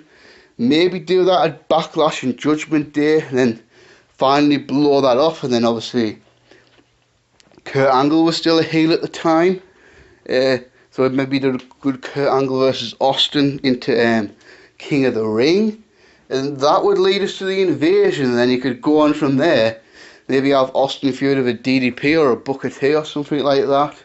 And then obviously for briefly, maybe Kurt Angle would have joined the Invasion. You would have carried on the feud from there. So I'll only go up to before the Invasion. So to answer your question, Triple H and Kurt Angle probably would have been the 2 feuds for Austin as a babyface. Then, and finally, in your opinion, what are the most underrated and overrated matches at WWF in 2001 respectively? So, most underrated match of 2001 in the WWF, maybe that 4-way No Way Out with Benoit, Jericho, Guerrero and X-Pac. Probably that one. Then overrated, WrestleMania 17 TLC match. They explained that one in a few videos before. I don't really want to go into that one in detail, but for me that's not a 5-star match in my opinion. Probably definitely the worst of the bunch. Although it was an amazing match, it was an awesome match, but I'd much preferred WrestleMania 2000 and particularly SummerSlam 2000 to that one. Then, how many questions? We've got a few more questions left. We're getting there, people. Kyle Vertstreet. Was the first 3 pay-per-views of 2001 the best pay-per-view streak in history? Yes, it was. Absolutely it was. I mean, they've had great pay-per-views before, even in the same year. But think about this. Royal 2001, No Way Out 2001, WrestleMania 17. All these pay-per-views in a row. They were all, for me, at least 9 out of 10s. Obviously, WrestleMania is a 10 out of 10. They were amazing. They were amazing shows. And I don't think there's ever been a time in the WWE or WWF that they had 3 pay-per-views like this in a row. Maybe they had pushed at certain times. They did 2 awesome pay-per-views in a row, but never 3. Never this quality anyway. They might have even had 3 pay-per-views as good as in the same calendar year, but never in a row. So this definitely was the best 3 pay-per-view streak in history. Thoughts on Benoit that year? IMO, it seemed like it was in the middle of the best year of his career. He was, I mean, what? Yeah, it really is a shame he got injured in disc because he really wasn't a hot streak. I mean, he was obviously he had a good year in 2000, I feel, but not a fantastic year. He had some great matches, but I feel like he was fine after he turned face around WrestleMania 17 time. He was really getting into his groove. I mean, he's been there for a while now, so he was getting more established with the fans, and obviously with The Rock gone and all that, and Triple H getting injured, there was more opportunities for him, so he had the awesome feud with Kurt Angle. But then that last month before he got injured, wow, him and Jericho had that amazing match with Austin and Triple H, who were the tag champions. Then the following SmackDown, they had TLC 3, which was a great match. Then the 2 awesome title matches with Austin in May. Then he had a fantastic cage match with Kurt Angle in early June. Then obviously going to the King of the Ring. Then he got injured. So yeah, I feel like he was on the verge of doing something great, and then got struck down. And obviously he was gone for a whole year. Didn't come back till like June of 2002, so he's out of action for a full year, which is sad because he was really doing well. Then obviously, did Triple H's quad tear hurt his career? No, I don't think it did, because obviously he came back, he was pushed right to the top straight away, which I'm sure people will speculate why that is. I mean, the only way it hurt his career was he wasn't as great in the ring anymore. I mean, let's be honest, Triple H was never quite the same performer after that quad injury. I mean, don't get me wrong, he'd had some great matches later on in his career after that, but as far as consistently performing that level, never quite as good as he was before that quad injury. But as far as his stature in the company, no, it didn't hurt him at all. As a matter of fact, he came back as a babyface in 2002. He was probably more popular than he ever had been, and of course, he was pushed stronger than ever later on in his career after Austin and Rock left and all that. So it didn't hurt his career, just hurt his in-ring performances. First one, the Jericho and Rock feud. Great feud, actually. I mean, this is Chris Jericho's breakout feud finally. One of the big things I liked about this feud is, thing is with The Rock, not many people could actually verbally spar for The Rock and go toe-to-toe with him on the microphone. I mean, let's be honest, most people aren't even in The Rock's ballpark when it comes to microphone work. I mean, there's a few, and one of those few people are Chris Jericho. And I'm not saying Chris Jericho is a better talker than The Rock, not saying that because I don't think he is. But I feel like in the promo battles, Jericho's able to hold his own for sure. Obviously, this started Chris Jericho turning heel, which great move because obviously you look at it back then, he was probably never going to break through as the top babyface of the likes of Austin, Rock around, Undertaker. Kurt Angle was the face at that time, so I think turning heel against The Rock towards the end of the Invasion storyline. This of course led to Jericho winning his first major title when he won the WCW Championship at No Mercy, in a fantastic match actually. So then of course that led to, after the Invasion, Jericho going out and become the undisputed champion. And there were some great matches in that feud as well, especially the No Mercy one. I mean, that to this day is one of both Rock and Jericho's best ever matches. I thought that was a fantastic match actually. definitely check it out if you haven't seen it. And then obviously The Rock won the title back on an early November edition of Raw. That was a great match as well, actually. Probably should have mentioned that. That's about underrated gems and classes. And of course, Jericho won the world title back at Vengeance. That was another great match, not as great as the No Mercy match. And obviously that went into 2002. They had the last pay-per-view match again at Royal Rumble 2002. They were like working with The Rock made Jericho a better performer. I really do, especially as an entertainer. Obviously Jericho got some great matches out with The Rock as well. So yeah, this is probably one of the best feuds of 2001. Actually, you could probably say Austin Angle and then this one, and then maybe one or two others. But yeah, great feud. And then is Stone Cold's heel run underrated? No, I don't think so. I think it's pretty, but I'll say only in the sense that some of the comedy skits were pure gold with Austin and Kurt Angle, but it was kind of like, ugh. I think it would have been great skits for somebody else, but obviously Austin's character was so serious, badass, tough as SOB, motherfucker, and all that. So it would be kind of like The Undertaker doing comedy, wouldn't it? It would just be strange. That's kind of how it was. So I don't think it was really underrated. I mean, I do feel like Austin's heel run deserves all the criticism it gets. So I agree with most of the criticism of Austin's heel run. It just didn't work. It wasn't really. Yeah, it just didn't work, to be honest with you. I wasn't a big fan of it then, and I'm not really a big fan of it now either. Then we got Owen Peterson. If Jerry Lawler had not quit, do you think it would ultimately put the end to Right Sense at WrestleMania 17? Yeah, that's an interesting one. If I'm remembering rightly, so this was 16 years ago, so I might have it wrong. So wasn't the storyline the cat, or the Stacey Carter, Jerry Lawler's wife? Although I'm not sure if they acknowledged that on television or not at that time. I can't remember if they acknowledged that Jerry Lawler and Kat were actually a married couple or not. They probably did, but I don't remember. And she wanted to try and get naked all the time, which Attitude Era people, that's just the kind of stuff we got then. Obviously they would never do this now in the PG era. And obviously Right Sense obviously objected to that, tried to stop it. Had a match at No Way Out with Jerry Lawler, Stevie Richards. Now, I know how daft this, if I say this out loud, how daft the stipulation sounds.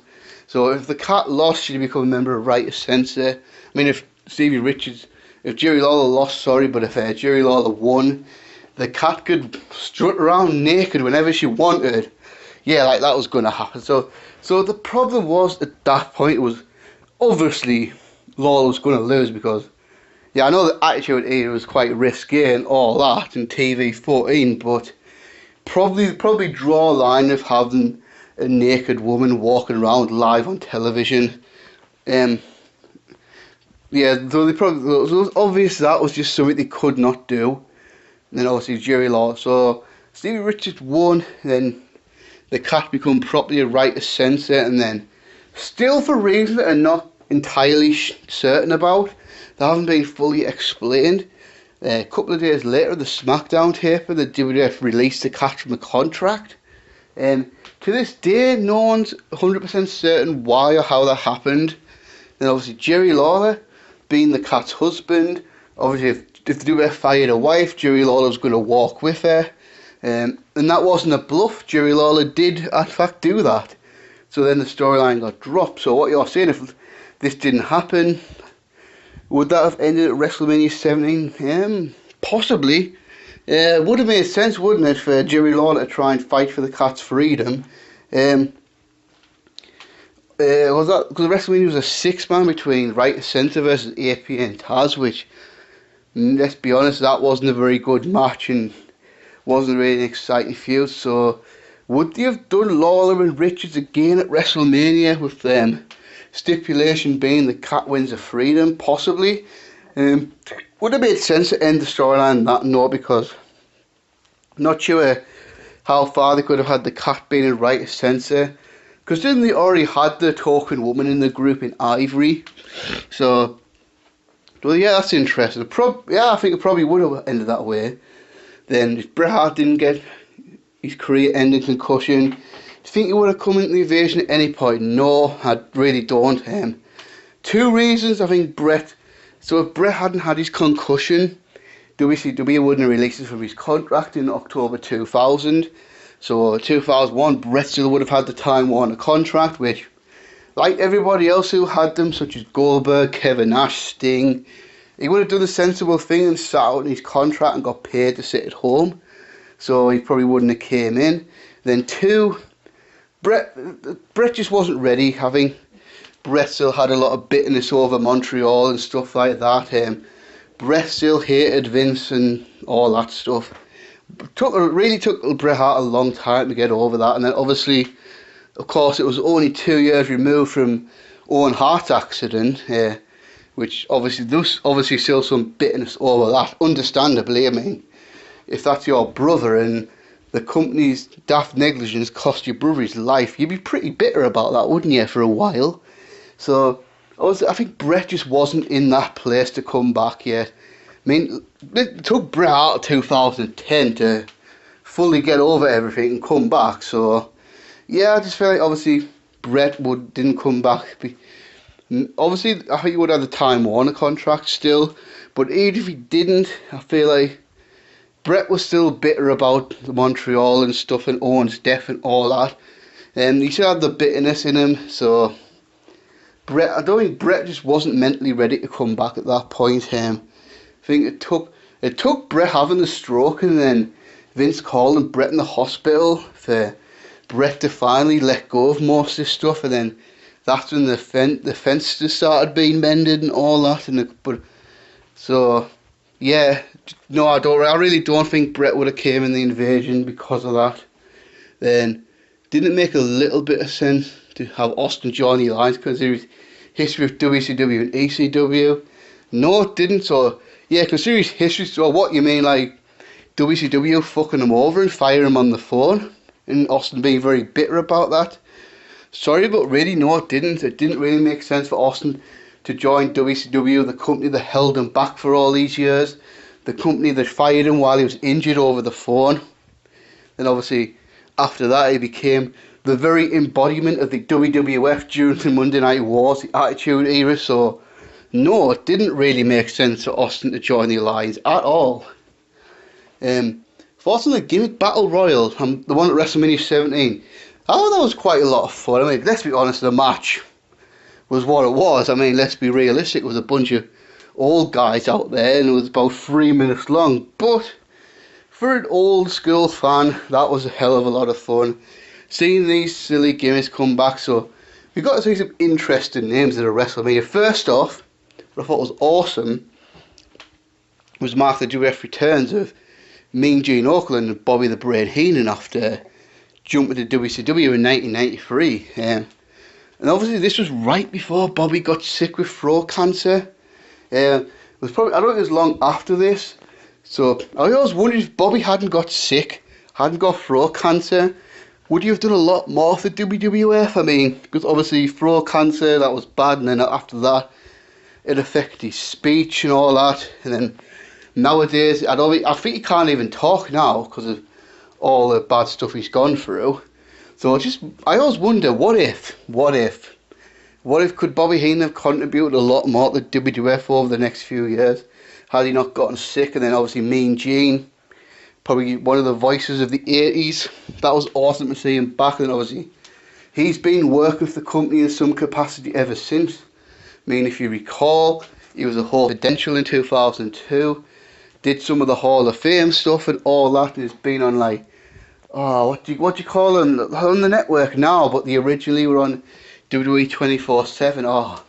The other Legends Roundtable thing they used to do, which they should bring back, to be fair. But yeah, he's on like a lot of stuff like that, and he's done like been on various DVDs and whatnot. So yeah, that was cool. Anyway, then you got to see some guys like Earthquake, the Bushwhackers, the Iron Sheik, Repo Man, which I would rather think Demolition, One Man Gang, which I would have liked to see Akeem as well, Jim Cornette had a WrestleMania match, because why the hell not? And he was in his suit as well, so Jim Cornette wrestled a WrestleMania match in his suit. Brother Love, Doink, Kamala. So obviously the point was to have a light-hearted, fun match right before the two, because obviously they just had the TLC match, so this match did its job of cooling down the crowd, providing some decent fun, so it worked for me. And it would be kind of interesting if he did a gimmick thing like this now, but with guys like gimmicks from the Attitude Era in the early Ruthless Aggression days. So yeah, there's a bunch of guys you could pull out for this. I mean, you could find Al Snow, Steve Blackman. Obviously, Goldust is still under contract, so people like Gangrel. Then for obviously later on, like people like Eugene and that could come back for it. So yeah, that'd be kind of fun for me. Then we got, which former WWF stars who were with WWE at the time of the buyout would you have liked to come in and see in the invasion angle? So former WWF stars that didn't come in, obviously I feel like Nash and Hall were the main ones. I mean, obviously Hall wasn't with WCW at the buyout, but I wouldn't count him anyway. Sorry. Bam Bam Bigelow, I wouldn't have minded. I mean, Bigelow worked in that last Nitro, didn't get picked up by the WWF. Would have been kind of nice to see him go back to the WWF, have one more little run in him before he retired. You think about like Steiner and that, but and they were ex-WWF stars, yes, but those are I always see them more as WCW guys who happen to be in the WWF. So there's not that many really, because I mean, obviously Flair's another one like that. Yeah, Flair was a former WWF guy, but he was really more of a WCW type guy for me anyway. Trying to think who else. Not that many, because the big ones who wanted to come in were really Goldberg and Sting, and they were WCW through and through. So yeah, not that many really, to be honest with you. There we go. Waluigi deserves his own game. Maybe he does. Who had the worst year in 2001? So I'll make this my worst year. I'll narrow it down to guys who had been successful in the past but had a pretty bad year this year. And probably go for the Big Show. I mean, obviously he got sent down to OVW the second half of 2000 to get into shape and all that. Then he came back at the Royal Rumble, laid out everybody, chokeslammed The Rock through a table to try to re-establish himself. But then after that, he didn't really do much at all. Obviously, then he got thrown at the hardcore division, which was less so, I suppose. Then the invasion happened, and what did he really do in the invasion? I mean, didn't the invasion pay-per-view, it was him, Billy Gunn and Albert versus Shawn Stasiak, Kanyon and Hugh Morris. So yeah, he's just a giant mid-carder, wasn't he, for all that year? So yeah, probably got the Big Show. And obviously 2002 wasn't that much better from either, really. At least up until he went to SmackDown and started that feud with Brock.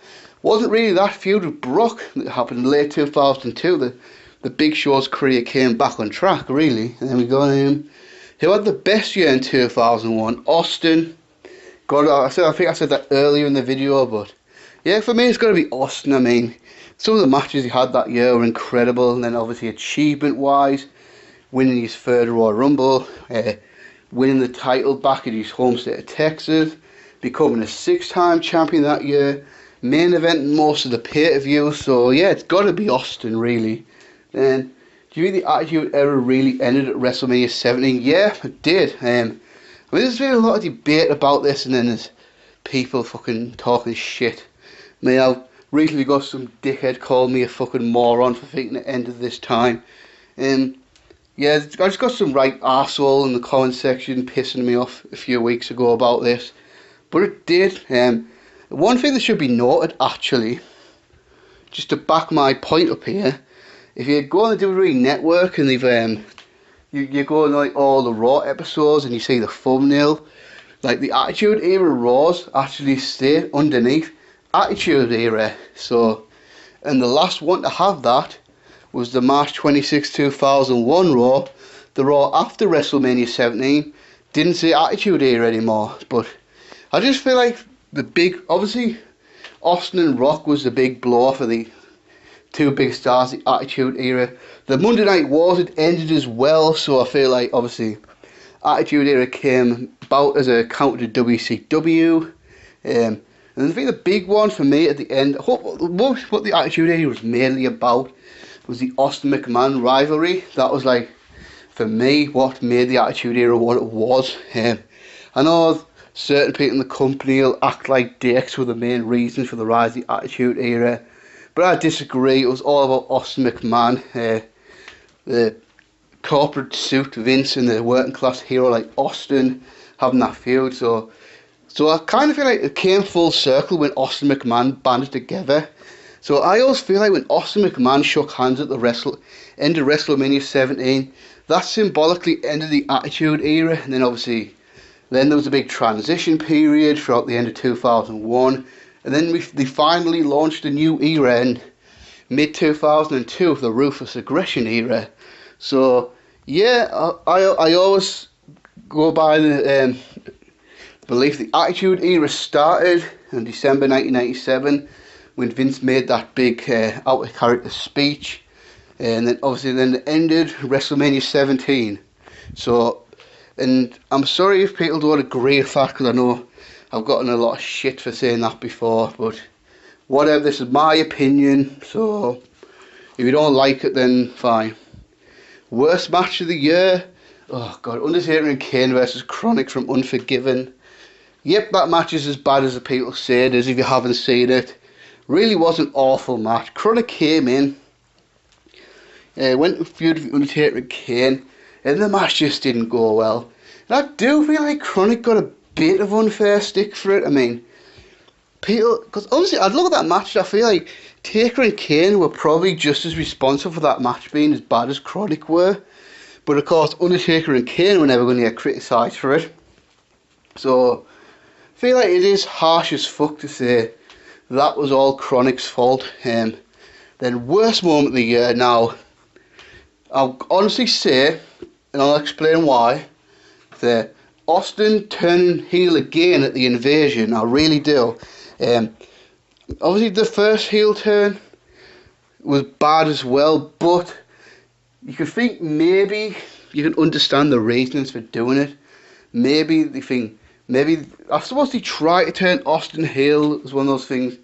Would it work or would it not work? Let's give it a try. And then of course, over the next few months, it proved to be a failure. It hadn't worked. And then if you remember when Vince asked for the old Stone Cold back at the Invasion, fans fucking loved that.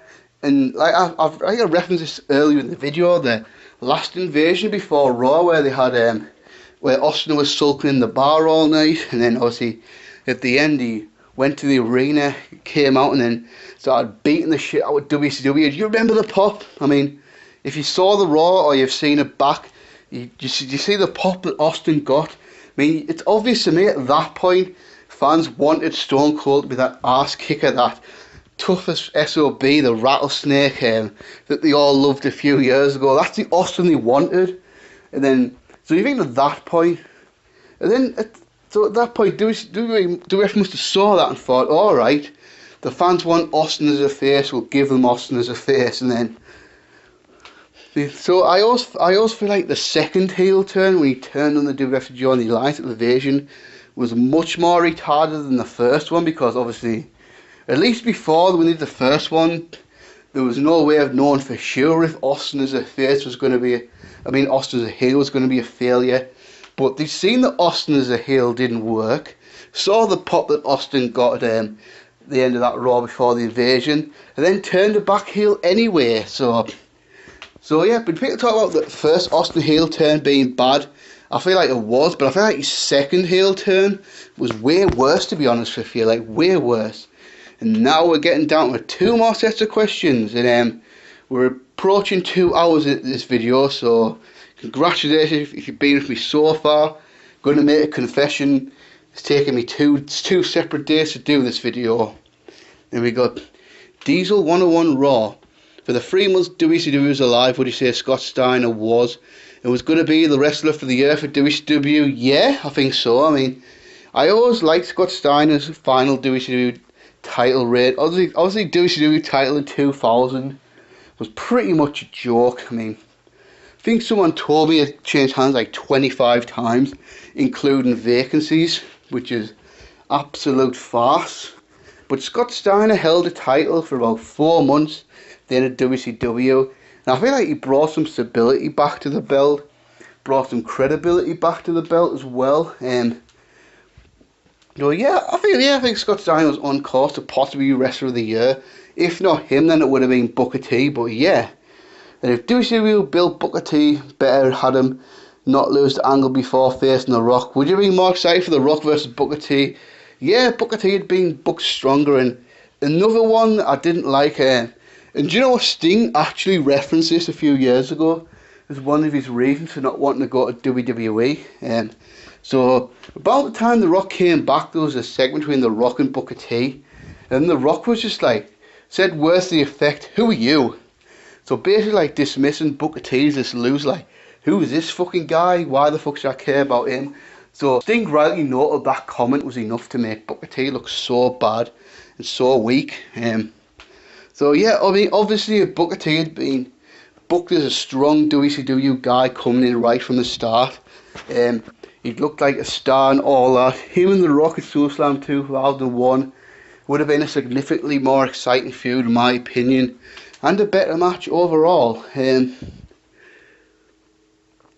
If WCW didn't fold, Triple H had not got injured, would we have gotten Stone Cold versus The Rock versus Triple H for the WWE title at SummerSlam?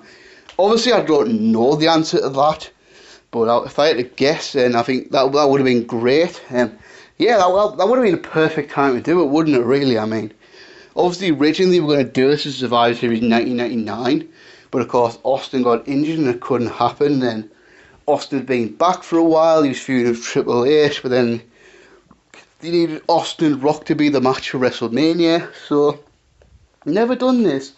Yeah, I feel like that would have been perfect, actually. No idea if that was ever planned or not, or was ever talked about. Don't know that. Don't know that bit, but it was up to me. Yeah, that's exactly what I would have done, I think. What do you think The Rock's matches would have been for Backlash, Judgment Day and King of the Ring Invasion had he not left for Hollywood? So, good question. So, I think Backlash, obviously you think he would have, just like he did in 1999, him and Austin would have had a rematch of WrestleMania. The Rock would have tried to win his title back. And then after that, I'm not sure. I'm honest to God, I'm not sure, because I don't know. I really do not know. I mean, I suppose could have went back to The Rock and Triple H, maybe. I mean, they hadn't had a pay-per-view match since 2000, so maybe they have a match at Judgment Day, possibly. King of the Ring, I'm not sure, to be honest with you. I don't know. Any suggestions? Let's someone throw a suggestion out there. Then obviously Invasion, that's the obvious one. He would have just been on Team WWF to face the Alliance. Suppose you take, maybe you take Kane out of there to fit The Rock in, but so yeah, I was imagining that for Invasion. And if WCW didn't get bought out, would Austin's heel turn still went through? I think so. As far as I think they were planning to do this anyway, from what I hear and what I can gather and all that, because Austin said it was his idea and he was feeling a bit stale and all that. So get the impression that it had been pitched prior to all this going down, and regardless of whether WCW went under or not, it's my understanding that this heel turn would have went through exactly like it was. I could be wrong, but it's my understanding that yeah, the heel turn was always going to go through. And then last set of questions, last but not least, Jay Shepherdson now. He's Jay Shepherdson, not Michael anymore. Then we've got top 5 worst pay-per-views. So for the purpose of this one, I'm going to add the UK pay-per-views in there, because there's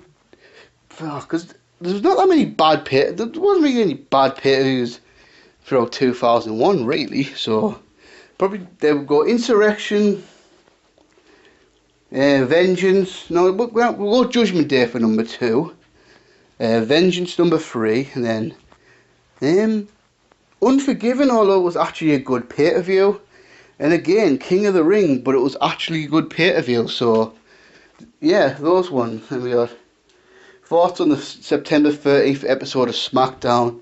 Yeah, so obviously I'm sure you're thinking September 13th, you're probably putting the connection here. This was 2 days after 9/11. So originally, obviously, the persons who don't know, 9/11 was on a Tuesday, and obviously back then, and now it's live, but back then SmackDown was always taped on Tuesdays, aired on Thursdays. So at the day of the 9/11 attacks, WWE had SmackDown scheduled in Houston, but obviously 9/11 attacks happened, show was cancelled, and then 2 days later they decided to go, fuck it, we'll do it, and then do it live on the US, was it UPN they were on at the time, I think. It was probably UPN. So then obviously, so what they did, of course, I mean, had a tribute show to the 9/11 attacks, that on SmackDown, and this was the first event of any kind in America since 9/11, which was nice. Though, yeah, honestly, to me, that was probably one of the classiest things the company ever did. Probably one of the proudest, one of the most proud I've ever felt to be WWE fan. Loved that show. Obviously, the wrestling was what it was, but that didn't matter. All this show had its purpose. They were gonna try and put some smiles on people. I know that's a cliche and that, but that was what the intention was. Obviously, it was just a nice show to get people to watch and take their minds off the attacks for a couple of hours, make them feel a bit more happy about themselves again, and it worked. And obviously, you had stuff like Vince's big speech at the wrestlers, paying tribute to the troops and like all the victims and all that throughout the night. It was just nice. It was nice. I mean, I've got to give credit to the WWF there. That was 110% the right thing to do. Like I said, it was the first like public event of that size since the tragedies. Yeah, I loved it. I really did love it. Although anyone who hasn't seen that show needs to watch it, I really do. So if you haven't watched it and you've got the network, it's on there. So I suggest you go and watch it. I mean, yeah, I loved that. I loved it. I really did. Obviously, yeah, I loved it. I thought it was one of the classiest things the company ever did. I really do. Then, top 5 TV matches. What's ironic about them, they all happened about a month apart. So that period was so hot to in-ring action. So, number 1, Chris Benoit versus Steve Austin from SmackDown in Edmonton. What a match. I mean, I know all the things happened with Benoit and that now, so it's hard to enjoy this stuff as much, but that was an amazing match. For me, that was probably the best match in SmackDown history, even after 18 years of SmackDown. For me, this is still the best match SmackDown ever had. Then obviously number 2, the night after Judgment Day, Benoit and Jericho versus Austin and Triple H for the tag titles. Again, this is one of the best matches Raw ever had, and it's really, really sad because of what Benoit did. And this is a match where Triple H tore his groin as well. Not his groin, his quad. Then number 3, the following SmackDown TLC 3, what is often known as the Forgotten TLC match. Now, granted, I do feel like having a TLC match on free television was pretty stupid, and I still think that now. But obviously, it was Benoit and Jericho versus obviously the original 3 teams: Hardy, Dudley's, Edge, and Christian. Now, I think this match is better than TLC 2. I just feel like at that point, the Hardy, Dudley, Edge, and Christian matches has gotten a bit stale. And I feel like adding Benoit and Jericho in there really helped that match out a lot. Yeah, that's an awesome match actually. I can't remember, it was May 24th, 2001, possibly. And then cage match between Angle and Benoit in early June. That match is insane looking back. I mean, 2 absolutely fucking terrifying spots when you think about it. When you think about the neck injuries Kurt Angle's had. I mean, he did a fucking moonsault off the fucking cage. I mean, I love you, Kurt Angle, but you didn't really need to do that, you know. It's fine. The match would have been fine without you doing that. Then obviously Benoit at the time had a broken neck, and obviously all the concussions he's had and all that, which was probably a big factor in what happened. Benoit did a diving headbutt off the steel cage now. Wow. Two incredible spots there, and obviously number 5, probably Austin and Benoit from the Raw before the Edmonton match, the Calgary match I mentioned before. I mean, that was a great match, really. I mean, probably it gets completely overshadowed because of how good the Edmonton match is, but like I say, if you notice, these top 5 matches all happened within a month of each other, so that end of May, first couple of weeks of June, that was absolutely insane, wasn't it, really, for in-ring work? I mean, 5 awesome matches on free television. Fantastic. WCW didn't go out of business. Well, that's a broad question, isn't it, really? I mean, a lot of things, really. I mean, wrestling business would be a completely different animal today. Obviously, the competition would have still been there. Guys would have had another great place to work. The invasion wouldn't have happened. WF wouldn't have the WCW library, so the WWE network would be nowhere near as good. They wouldn't have all these awesome DVDs that WWE put out because of not having the library. Yeah, and who knows what would have happened. I mean, I don't know. I mean, the wrestling business would be totally different. Could WCW have come back and had a proper war for the WWE again? Maybe. I mean, maybe when the WWF started declining a bit in 2003, 2004, maybe if WCW would push forward then, maybe, especially if they could have, you're going to wonder about the jump ships as well. Could WCW have gotten some of the WWF's top guys at various points? Would have been interesting. So it's just, I don't know. We'll never truly know, but the wrestling business will be totally different now. And last question. Thoughts on Stone Cold's WWE title for WrestleMania to Unforgiven? So yeah, with the title reign, as far as match quality, it was actually pretty damn good. Although obviously I didn't like Austin as a heel, didn't like the character and all that, but some of the matches were pretty good. I mean, the thing Austin Triple H's Undertaker and Kane was decent enough. The Undertaker Austin feud in the Judgment Day was I just felt it was a stale feud, and I don't think the chemistry was anywhere near as good with Undertaker as a face and Austin was a heel. Obviously the stuff with Benoit and Jericho was good, but to me it did look like Benoit and Jericho on Austin's level, with the highlight, of course, the feud with Kurt Angle in the Invasion, amazing match at SummerSlam, and that ended in a great match at Unforgiven where Angle defeated Austin for the title. But I think that's actually Austin's longest title run as well, because he had runs in like 98, 99, but they weren't that long when you think about it, really. First one was 3 months, second reign was 3 months as well, third reign was 2 months, then his fourth reign was 2 months as well, I think. So then this one, we got a good 5.5 month reign out of this one. So overall, I'll say for characters, storyline work, not that great, but match quality, pretty good overall. And that's a wrap, guys. So that's another Q&A done and over with. Pretty long video. So thanks for the questions, guys, and until next time, peace.